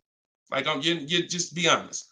I don't ever want you to put yourself in a position where you need to talk. And if you start talking to somebody who's trained to talk and dissect and get information and then tailor a deal, you're going to lose. So in my book, everything is silent. The only people we talk to when we talk to people are managers, because those are different conversations if we need to have them. We're never talking to salespeople besides when we're coming on to test drive the car. We're never talking to salespeople because we just don't know who we're dealing with. So when we're online, we're always typing. That's why I say go online. My strategy is called the 25 to 5. We go online and we contact 25 dealers, go to their website. I have copy and paste templates in there that you just fill in what you want. But if you're going to do it your way, that's fine. But I'm telling you, you don't want to deviate from this format because you're going to get yourself in trouble and you're not going to get the results. You want to be able to connect with a large amount of dealers so that you could get 5 offers, at least 5, because 4 are going to be overpriced most likely, but 1 is going to beat everyone else. So, but when it comes to a lease, there is the lease program. that the dealer can't control.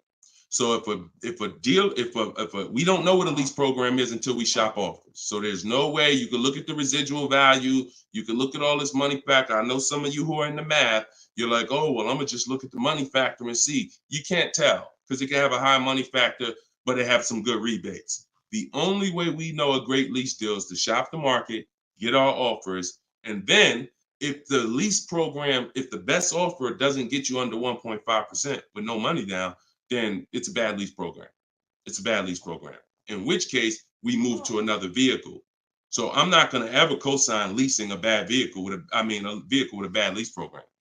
I've had all types of people hit me, Deshone, I'm looking at this Range Rover, man, but I did all the offers, and they'll be in the group. We have a private group, and I get to talk to people all around the country about this stuff.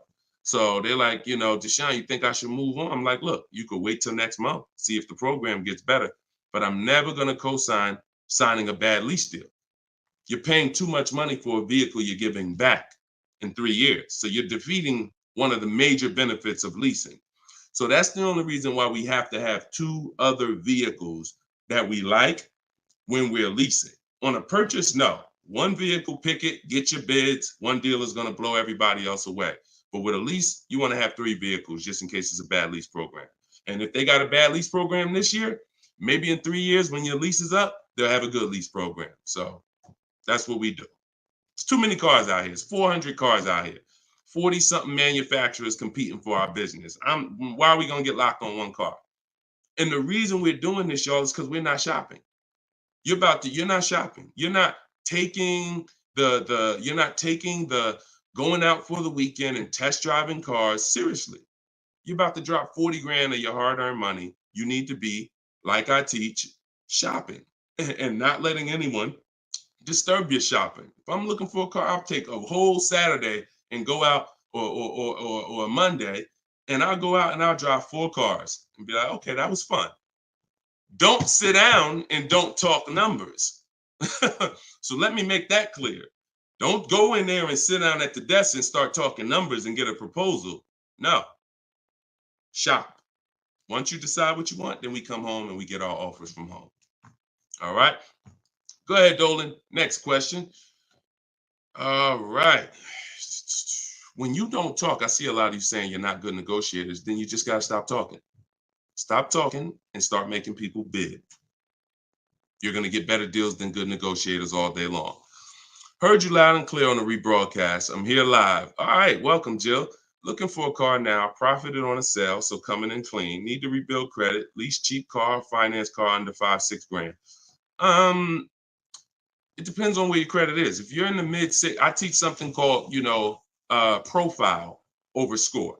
So if you have a paid off car, if you have nothing gets you approved for a car like on-time car payments. If you've been making on-time car payments for 2 years, 3 years, you're typically going to get approved for most leases. As long as you're not going from like a $450 payment to a $900 payment. But if I'm in a state where if I'm in that mid 6s, 660, 670, I go for the lease. If I'm in the low 6s, then I go for what I call a smart car, which is the car to set you up to lease. So your goal is to get the least expensive car you can get a loan on, quality car. You want to go small as possible, and small as possible for you might be you need a sedan. You might need 3 rows. But I teach something, and that's what we were talking about when I posted that review that Barrett wrote for our book today. He was like, we get a wish list for needs versus wants, because oftentimes we confuse these. Needs are things you can't live without. I need to have this, or the car's not going to do what I need it to do. I need to have it. Wants are things that you'd like to have, but you can live without. When it comes to getting a smart car, and it's not the little smart car, y'all. I have a different. That's a different meaning for us. It means saving money at the right time. That's what we call smart cars, saving money at the right time. So if you can't qualify for a lease and you want to set yourself up, then the vehicle you get now is super important. The vehicle you get now could either set you back from leasing because you bought too much vehicle, payments too high. You didn't buy a dependable vehicle. It's not going to last. It's going to start having problems. It's It's going to break down. You might miss payments because of that. These are all the things you want to avoid. This is why I'm giving you these boundaries that you don't, kind of go off of. But this usually happens when you're trying to get too much car. Quite honestly, if I was trying to get a smart car, I would be trying to get the smallest car I could, drive it for 2 years. Let the family be uncomfortable. Listen, y'all, I know it's tight, but in 2 years, I'm going to get out of this and I'm going to drive off the lot in a brand new lease. So the key is the payment's going to be low because those smaller cars are only 25 grand new, 28 grand brand new. When you get them used, you could get a nice one for about 10. Finance it. You don't have to take a 10-year-old one. So you want to get one that's relatively, good. It needs to last you 2 years or the plan's messed up. So you get the smallest car you possibly can. You drive that 2 years, that's your sacrifice car. And then you flip out of that car. Well, after you have 2 years of on-time payments, you flip into a brand new lease, and then you're leasing new cars from now on. That's what I do, depending on your situation. If you're high sixes, mid sixes and up, I go for the lease. If you're under that, then I would go for the smart car. Okay? All right, keep me posted. Good job. Just having a plan. Having a plan. Go ahead, shoot the next one up, Dolan. I forgot to tell you. Yeah, I see you, Jill, and keep that up. This is a different Jill, I think. This is a means to my dream car. I'm a patient. Yeah, I'm patient. My husband has the needs car. There you go. There you go. You can flex in 2 years. You can flex in 2 years. You do this right. You drive this car for 2 years. You don't miss any payments. Make sure when you're buying a $10,000 car and you finance it, payments are $250 a month for 5 years. You don't have to take a 6-year loan. You don't want to take a long loan on a smart car. You want to take a shorter loan, pay $250 a month. Now you're not going to miss those payments. Match at $300, depending on the interest rate, could go higher, $325. But the point is that's affordable. So it's not going to mess up the plan versus you trying to pull out in a $25,000 used car with a high interest rate. Now your payment's $575 a month. You get what I'm saying? So just stay focused, stick to the plan. All right. This is another Jill from YouTube, I believe. Buyout is, go ahead, keep that one up. Oh, no, I saw that one. Get the one you just had up, Dolan, from the other Jill. Yep, thank you. So buyout is $36,000 on my 2023 Audi Q5. I want to lease a Range Rover Sport. Should I sell on my own or turn into the dealer? Doesn't look like, and I'm just going to tell you, this is not usually when we do an equity assessment. Now, if you can get out, break even, great. You're driving a 2023 Audi Q5. I don't know who told you that you could switch cars that fast, but it doesn't happen that way. And so the only time in history that we've been able to switch cars that fast is when there was a once in a lifetime seller's market, 2021, 2022, 2023. Once in a lifetime. Chip shortage, every single car was worth 5,000, 7,000. To some of the trucks were worth 10 to 15 grand more than they would normally be worth. Now, I told people back in 2020 that 2021 that was going to come to an end, and don't get used to this. But I told everybody who would listen, you need to cash out now because your vehicle is never going to be worth more today, never going to be worth more than it is today. But that's over. So if you may have cashed out, some people, you sold a car. If you sold a car back then, you can type, type dollar signs.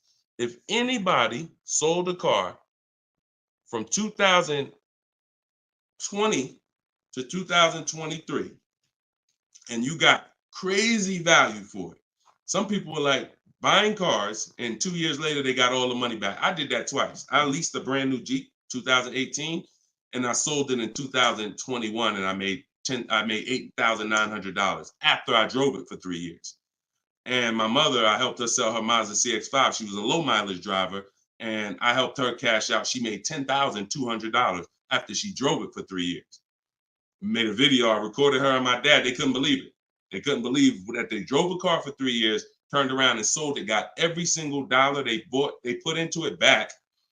And he was like, all right, man, I'm looking forward to doing this again. I said, Dad, this ain't gonna happen again.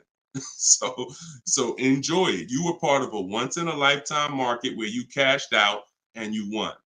But we cannot base our strategy anymore off that. That's over, and you'll get in trouble financially trying to do this. So there is no setup where you could buy a car or lease it and in a year, 18 months, replace that car.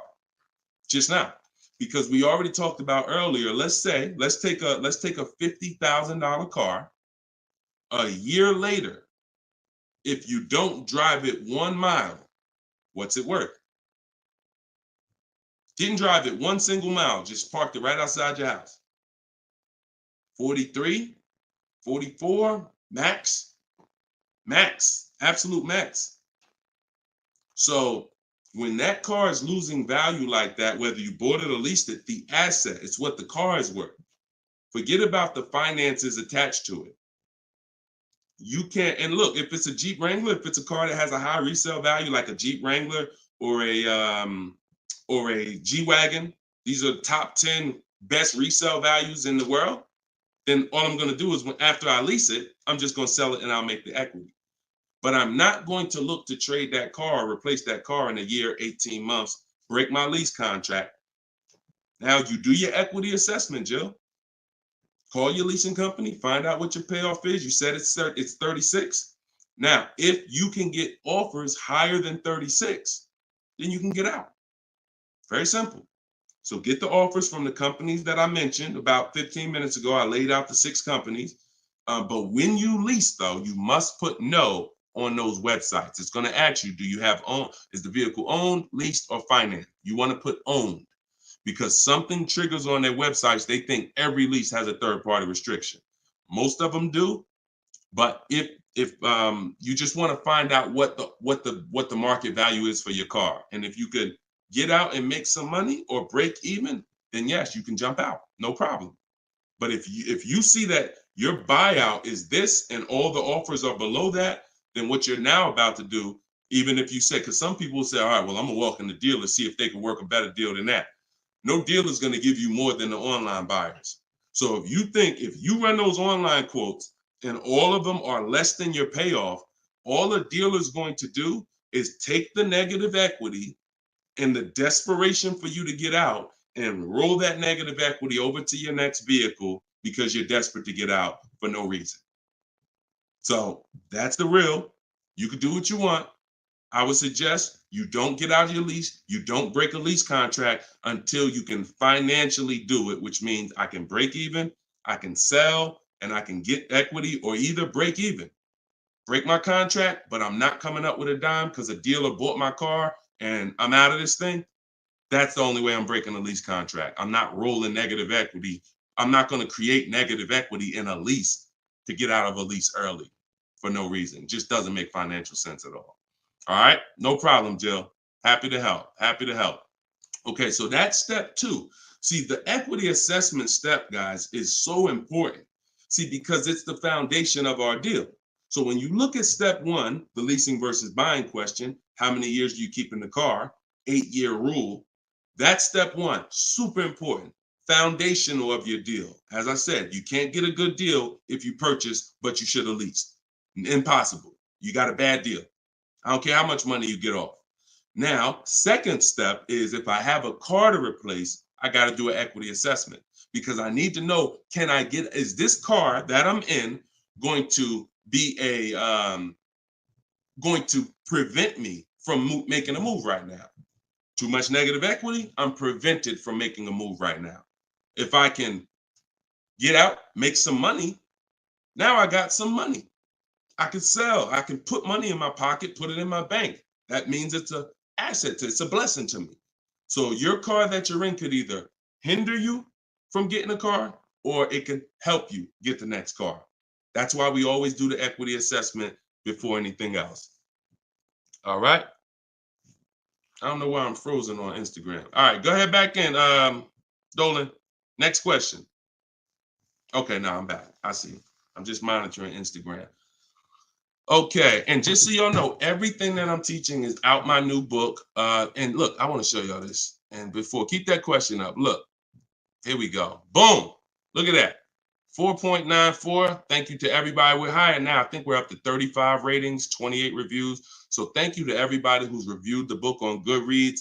Appreciate you. And thank you for everybody who's using it. Make sure you are writing me with your success stories. Show me your deals so that I can post them just like I posted Tiffany's deal. But everybody can get the book. You can get yours for it's normally $97. But as our welcome special, our book launch special, you can get it for $24, 75% off in my TikTok bio for 30 minutes, or my Instagram bio, or in the comment section of YouTube or Facebook. We have a comment pin for you.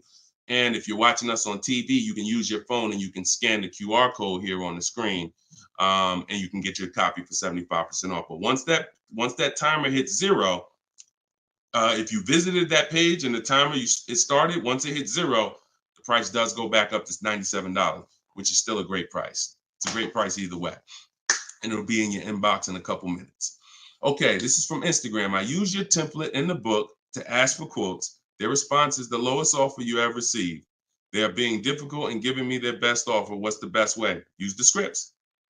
It's just conversation. Hopefully you listen and you have a separate email, because you're not going to have intelligent conversation with 5, 7, 10 dealers mixing personal emails. So every part of the system is important. Having a separate shopping email, so everything in there is dealers. And now everything they're saying, we have a response for. Every single thing. It doesn't matter. Don't expect 80% dealers to be easy. Expect them to, hey, can we have a conversation? Hey, when can you come in? Hey, this be a whole lot easier if you're here. See, what we already know is we've given them all the information they need to give us a quote. So the best thing, or the stages we move through in our conversation with dealers, is who has a car that I want. That's first. Our first set of scripts is designed to weed out the dealers who don't even have a car we want. Nothing to talk about. Nothing to talk about. So there are dealers who won't tell you they have a car. That's why we have scripts. Hey, when can we talk? I'll be handling my whole purchase online. Can you confirm if you have something that matches? Every one of my scripts ends with a question. If you're not going to use my scripts in my book, then you make sure every email you write should end with a question, never a statement. So what you're sitting at home and you are copying and pasting. Very simple. Everything they say, we have a response, because I use those scripts. I'm from inside the dealers for 14 years. I know those scripts. Hey, it'd be easier if you were here. Hey, we only do business in person. Hey, when can I get you on the phone? I promise it won't take long. All of the stuff they're gonna say. Hey, we only quote in person. None of the people I'm talking to have said that. So should I remove you from my list? Always ends with a question. So your expectation may be, you thought by sending all the scripts, you were just going to get, oh, quotes coming in, everyone doing this. No, that's why we have scripts, because we keep the conversation moving forward.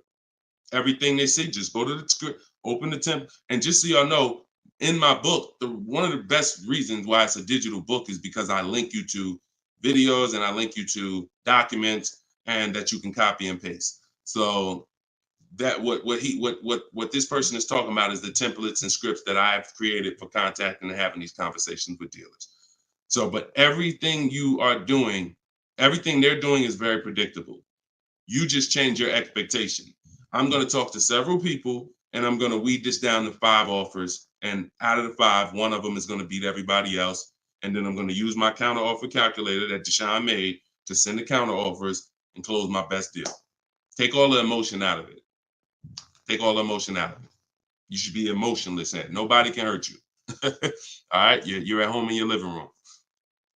All right, go ahead.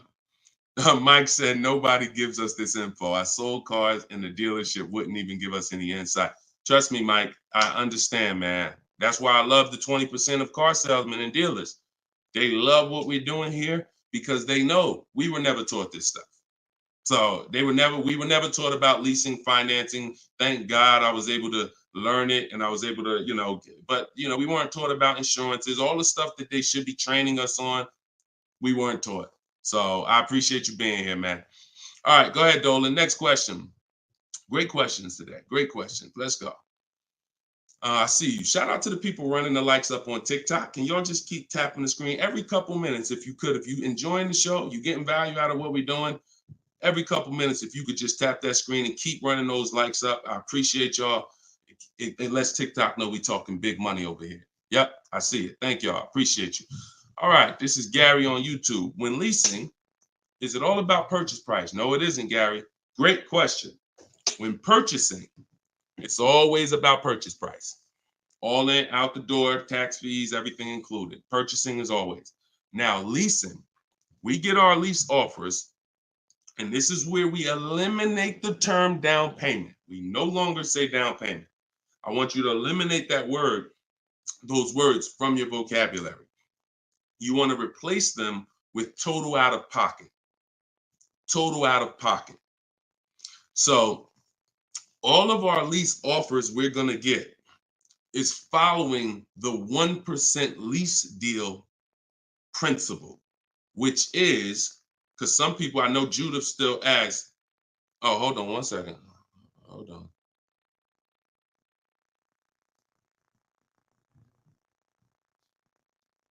Okay, I think my wife's headphones hooked up to the broadcast here. Thank you for letting me know, Judy. So when we're getting, so the 1% lease deal rule is older than, it was around, I think, before I got into the car business at 2006. And what it was is if your lease payment was 1% or lower of the MSRP of the car, you stole a car.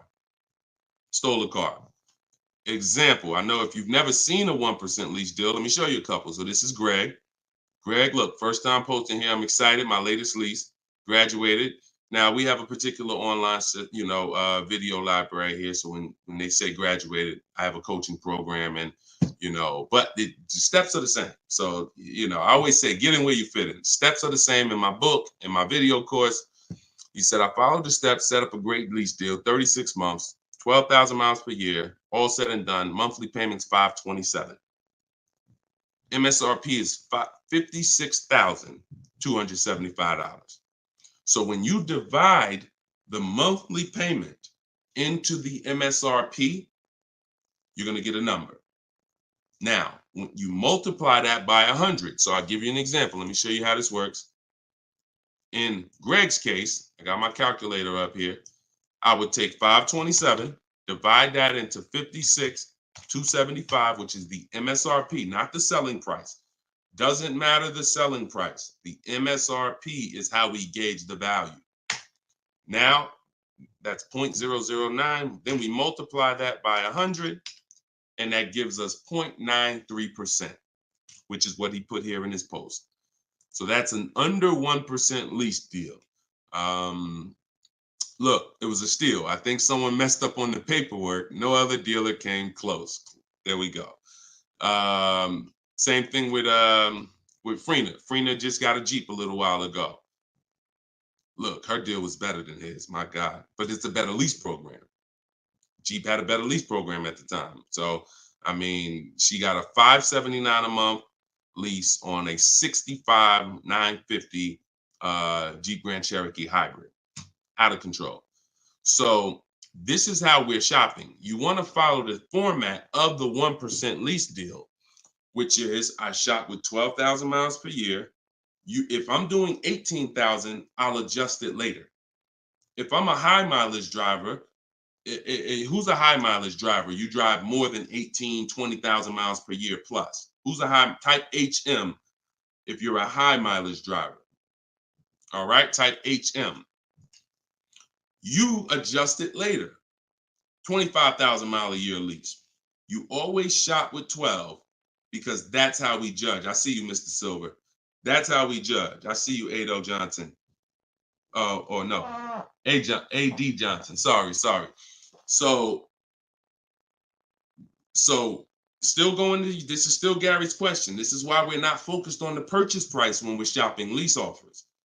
We're focused on looking at the formula that we use to judge a great lease deal. And everything we do, I have 3 rules. 1% lease deal, I didn't make it up. That's a steal. In between 1% and 1.5%, that's a deal, because that's still better than a purchase. It's still great value. When you compare it to someone who's purchasing, they're paying tons more. Even somebody who didn't get a steal, because the lease program has to be there to get a steal. They got to want to give away these cars. They got to have great incentive, great, everything has to line up, stars in the moon, and then we get the dealer that's going to give us the biggest discount. If it's under 1%, that means the lease program was incredible. But a good lease program, great lease program, will still get you, when you shop your offers, in between 1% and 1.5%. So, you look at somebody like, I used, Charles. So Charles got a Palisade, very, very popular vehicle. He got 10 offers from home. His best offer was 1.23, $48,000 vehicle. He's paying $597 a month. Now that same $48,000 vehicle, and this, I'm about to hit on something that I said earlier, but I'm going to really bring it across home plate right now. It's impossible to get a great deal when you purchase, but you should have leased. Because look, $48,000 Palisade, you guys know, we talked about it earlier, every $5,000 on a loan is about how much per month? Every $5,000 on a loan is about how much per month? I told y'all, stay by the keyboard, because we like to dialogue. So we want to make sure you are always by your keyboard so you could dialogue. Active learning. That's how you're going to get the most out of this show. Active. Okay. Anybody type it yet? Okay. Thank you, Dominic, on TikTok. Yes. $100. So that same Palisade that Charles is driving right now for $597, there are people who financed it, no money down,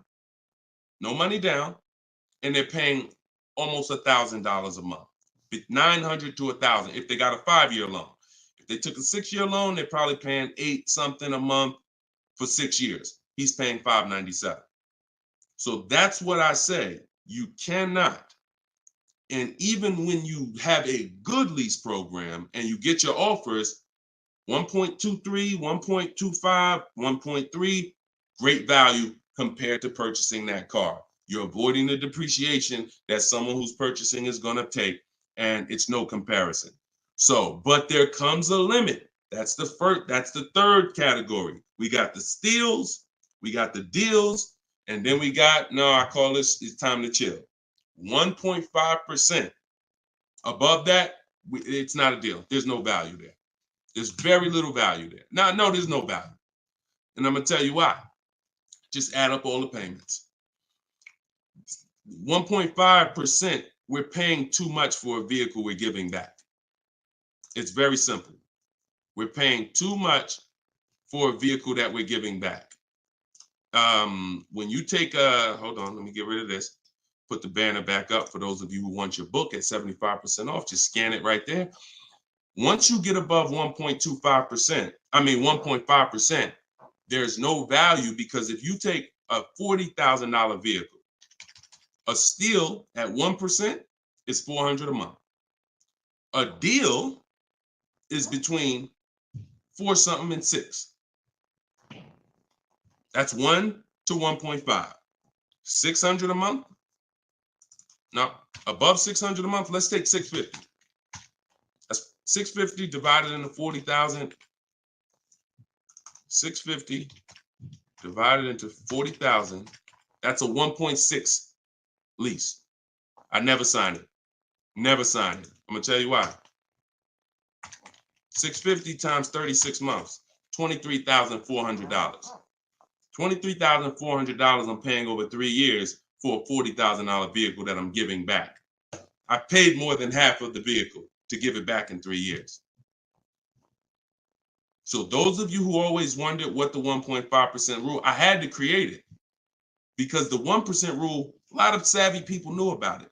But I noticed There was no threshold for when a bad lease deal. When are we at a bad lease deal now? We know what a steal is, but what's the bad lease deals? And when I started looking at the comparison to purchasing and then the giving a car back, once you get up above 1.5%, there's no value in leasing that vehicle.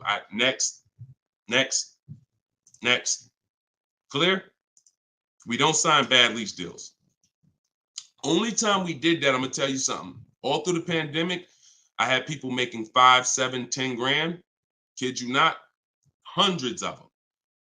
If they were making that kind of money selling their leases, then that was the only exception. Some of them will take a 1.6 lease, put money down. Some of that big equity they had that they didn't even know they were going to have, they would put it down to lower their payment. But that was the only exception back then. I never co-signed somebody doing it now. Okay? There we go. Gary, Gary, in my TikTok bio, are you on my email list? Send me an email. You want the whole, you just send me an email and we'll make sure we get you in. And that's a special price, and I'll get you the special price to join us. Okay. I don't know how, can we communicate on YouTube? I don't think we can. I think we can only communicate. If you follow me on any of the other platforms, Gary, YouTube, TikTok, Facebook, Instagram, they allow those direct messages and we'll be able to see you. Just send me a message and I'll get you some. I'll have the team find some special link to get you in at that price. All right. MSRP, Todd, is always the bottom line. Okay, this is a great question. Hold on. We'll pull another question up, but I want to do Todd's question he just asked right here. He said, do you include freight and handling in the MSRP calculations? That's a great question. Very common. Let me show you this. When you are looking at the MSRP, y'all, leases and purchases of brand new cars. Used car purchasing is different. But when you're shopping, we're always shopping based on the MSRP. So let me show y'all this. I'm actually going to save a window sticker right now, and I'm going to bring it onto the show. Hold on. All right, so let me go here. Boom. Check this out. All right, here we go. Hold on, it's loading, boom. All right, so here's a window sticker. Now, these numbers could be a little confusing. We want to go right there. Right there. Total MSRP is all we care about, right there. Total MSRP. Because you do pay for destination to get the car from the factory to the dealership. That's included. Like that's we pay for that. So it's no problem. We need to know. You don't want to account for any of these numbers up here before the option. It's always the bottom line MSRP, total MSRP. Now, if you ever see an addendum next to a window sticker, you see a handwritten addendum or a typed addendum that takes this total MSRP and it gives some other stuff next to it, we pay no attention to that. And in my case, if you're using what I'm teaching you, you would never even be talking to that dealer about getting a quote until you got home. So even if you go, the only time we would actually even see that particular dealer, that particular window sticker, is if we showed up to test drive the car and that particular one that we test drove just so happened to have the addendum on it. That's the only time we'd even see it. Quite honestly, it's no way. It's not even something, because we never talk numbers in the dealer. Your leverage is at home. Everything I'm teaching you is your leverage is at home. You can talk to multiple people from home. You can get bids from home. You can put people against each other from home. You're in control from home. You lose all of that sitting down at a car salesman's desk and going back and forth one-on-one. You can see the whole market at home. See, we get below market deals. I want you getting below market deals. There's no way for you to get below market deals without seeing enough offers to know the market. I can never sit down across a car salesman, across this table from a car salesman, and get a below market deal, because I don't know what the market is. I only know what your price is. And every single one of your competitors is going to offer me a different price. Some higher, some lower, depending on who you are. And so I can only expose that information by being at home. But yes, everything we are doing is always based on that total MSRP, and that's how we do our calculations. Okay, great question. If everybody's getting value out of the show, could you type some dollar signs? Just type a dollar sign if you're enjoying the show so far. So if whenever you see this show, if you see the banner above us, then this is a rebroadcast. But if there's no banner, then we're live. So you can ask your questions, but you can always make sure that I always want to make sure that you guys have access to the live shows so that you can use them. But even the rebroadcast, if you're sitting on watching the rebroadcast, you're going to get the same value pretty much as somebody here live, because somebody's going to ask the same question you had. I can almost guarantee it. So I'm glad. I see a lot of dollar signs. Perfect. I see a lot of dollar signs. If you haven't subscribed to us on YouTube, please subscribe so that you can keep in touch with what we're doing here. And certainly, good job. I'm happy everybody's getting value. Go ahead, Dolan. We got a few more minutes. Post another question. Great questions today. All right, this one's from Instagram.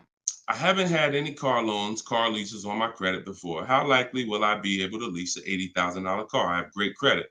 If you got great credit and income, then you could go for it. Great credit and income, you could go for it. Whether you have the car. Now, I'm going to tell you something. Mercedes did not want to be people's first lease. So there are snooty brands out there. I cannot tell you that because BMW may not be that way. Audi may not be that way. Range Rover may not be that way, because I think Chase does their leases. So, but when it comes to Mercedes, they didn't want to be your first lease. You really had to have some type of comparable credit. But if you have great credit and you have the income, then certainly I'd be going for a lease. No doubt about it. No doubt about it. Just like the chicken and the egg, you know what I mean? Like, which comes first? Or it's better is the job and the experience. Can't get a job without experience. You can't get experience without a job. So in this particular case, somebody has to be your first, lender, and most of them will. Yeah, most of them will. You know what I do too? One more thing. I have this in my book too. Just so y'all know, every little detail is not left out, because I've been doing this since 2006. I've heard every question, and I knew every question has a place. What I do, if I'm you, is before I even shop for a car, if I don't know for sure, even with great credit, if I could get approved, I would call and I'd ask for the finance manager, and I'd tell him my situation. And I say, hey, look, you know what? I got a 740 credit score. I make this a year. I never leased before, but what do you think? And if a Mercedes finance manager would tell you, nah, it's probably not going to work with Mercedes. But someone else would say, nah, that's fine. So that way you don't even waste your time getting all your offers just to find out that this is one of the snooty leasing companies. All right. All right, there we go. All right, shoot the next one up, Dolan.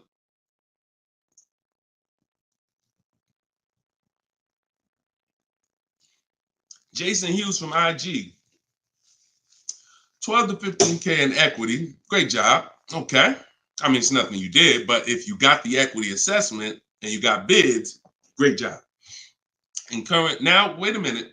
It doesn't sound like you got bids. And I'm going to tell you why. Because it wouldn't be an equity range. That sounds like an estimate.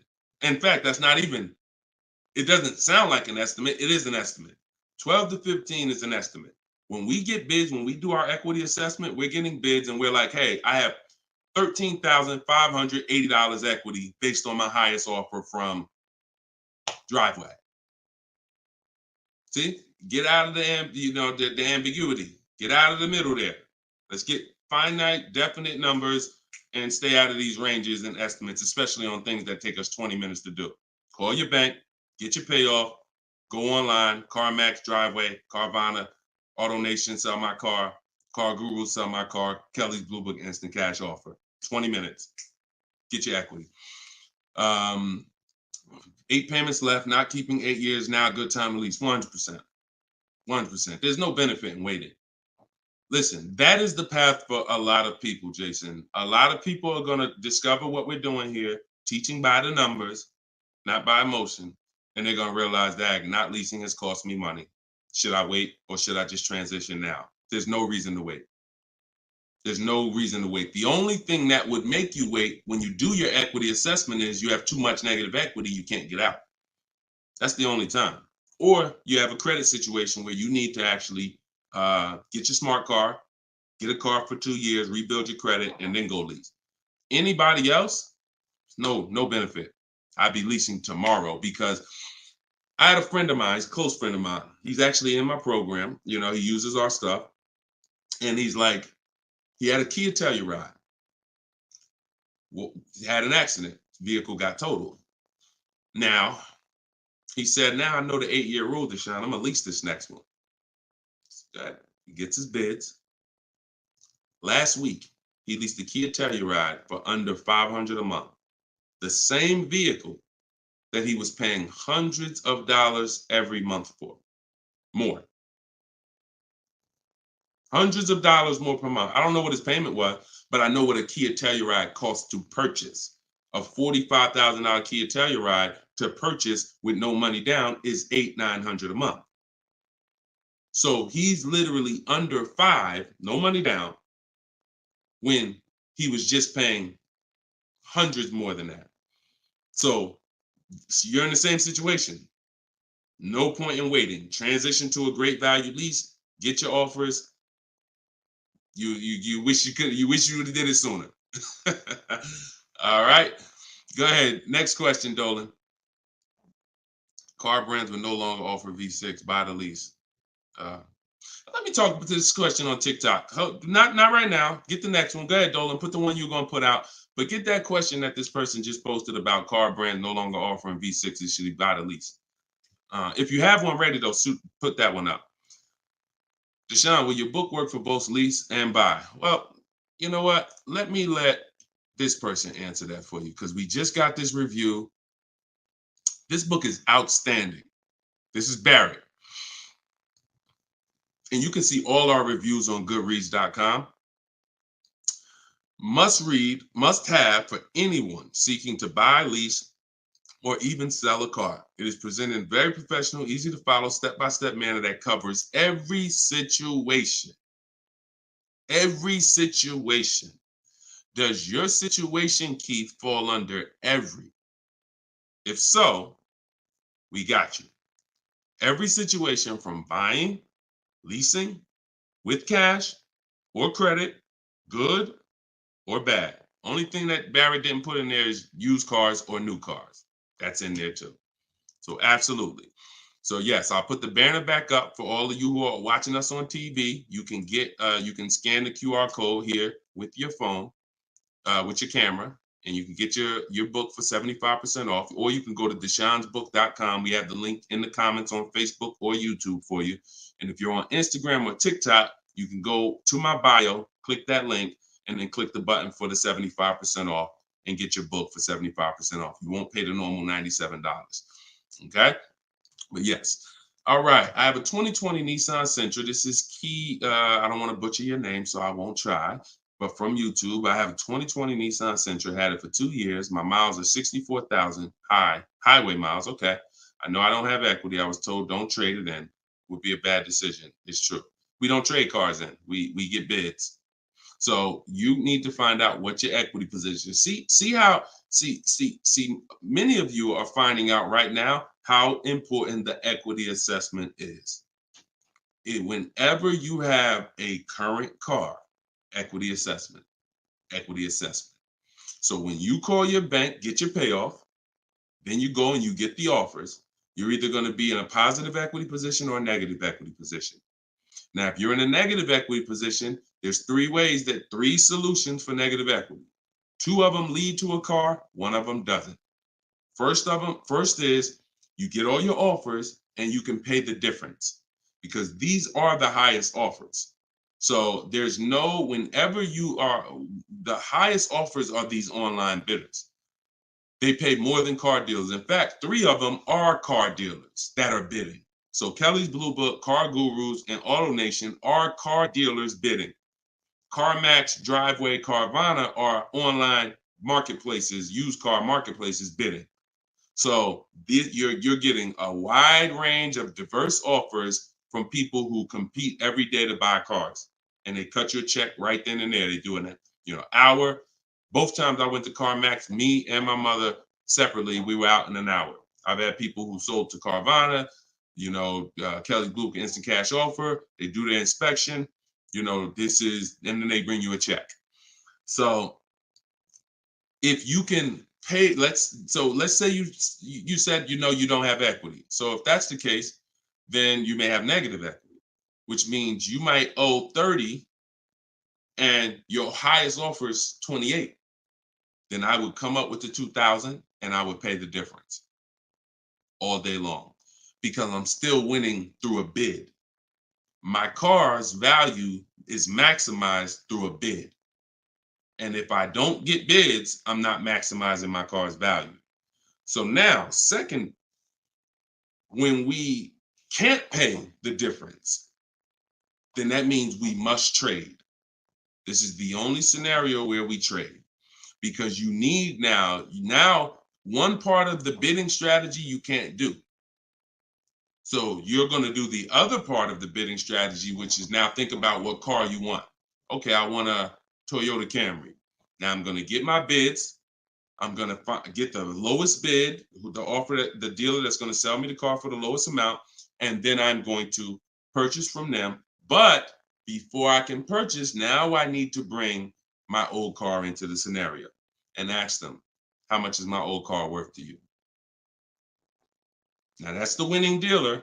You need them to bring that loan because you need them to carry that negative equity you have and put it on top of your existing deal.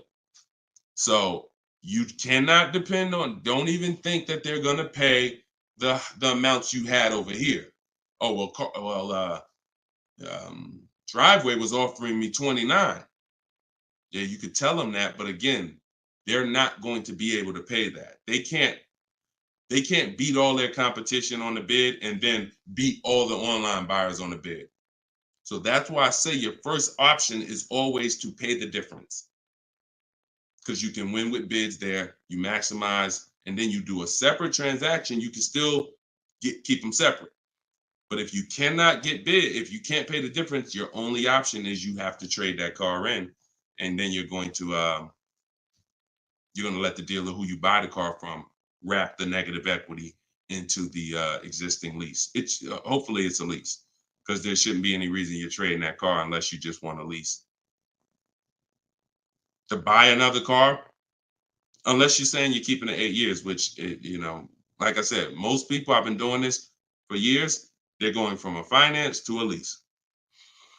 Now, one more scenario. I told y'all, it's 3 ways out of negative equity. One leads to no car. You have too much negative equity and you cannot put it on top of the actual deal because banks have loan to value ratios. So if you have $10,000 of negative equity, you can't just slap that on top of a $30,000 or $40,000 car. It's going to be too much unless you put money down. So you can't if you got some cash, you can make the deal happen, but you're not going to be able to do a no money down deal because you're looking to have the bank approve the car, the tax, the fees, which probably another $1,500, and 10 grand of negative equity. And then you want to find that's too much because the dealer has to go to the bank and say, we know this car is priced at 40, but we'd like you to lend this person 54. They're not going to do it. They might lend max 50. So the more negative equity you have, if it's too much, you're either going to have to bring some cash to the table to get the deal done. And if you have no cash, you got to wait. You got to pay down the car. It's the only option. That's why I say, know the cause of negative equity. It's usually because you haven't leased. 99, I could tell you the way out. I just gave you the way out. That's in my book, 3 strategies for negative equity. But when if you don't know the cause and you just turn around and get another purchase and you're not keeping it 8 years, you're going to be in negative equity again and again. And there's plenty of people, and some of you, maybe you, where you're like, dag, Deshone, that's me. Every time I go get a car, negative equity, negative equity, negative equity. It's like a vicious cycle. And the solution is you need to lease. What's causing that is you don't lease. So you're overpaying by thousands of dollars. All right. So Listen, y'all, we will be back. We like to do these shows twice a day. If you're on my email list, you'll get the notification. We like to get through as many questions as possible, keep this around an hour, 15 minutes. And so all of you, appreciate you coming. If you want every single thing I teach in one spot in a step-by-step format, that's my new digital book. It's called Cars from Home, 7 Steps to Saving Time, Money, and Avoiding Dealerships. And you can get yours for 75% off in the comment section on YouTube. We got a comment section that's pinned, deshonsbook.com. Same thing on TikTok. I'm the same thing on Facebook. But if you're on Instagram or TikTok, it's in my bio. There's a website right in my bio. Click it and grab your 75% off. You'll get it for $24 instead of the normal $97. Now, if you went there and that timer started, then certainly get there before it hits zero, because once it hits zero, you have to pay the 97, which is still a great price. So my goal for this book is to be the most valuable book financially that you've ever gotten. That is my goal. So use it. Write me with your success stories. Show me your deals when you pick up your cars. Write me, email me, Deshone, just like Tiffany did. I want all of you emailing me your deals so that I can share them on the show. All right. So we'll be back. We'll be back with the next show. This was episode 9. Thank you for coming, and I will see y'all on the next show. God bless you.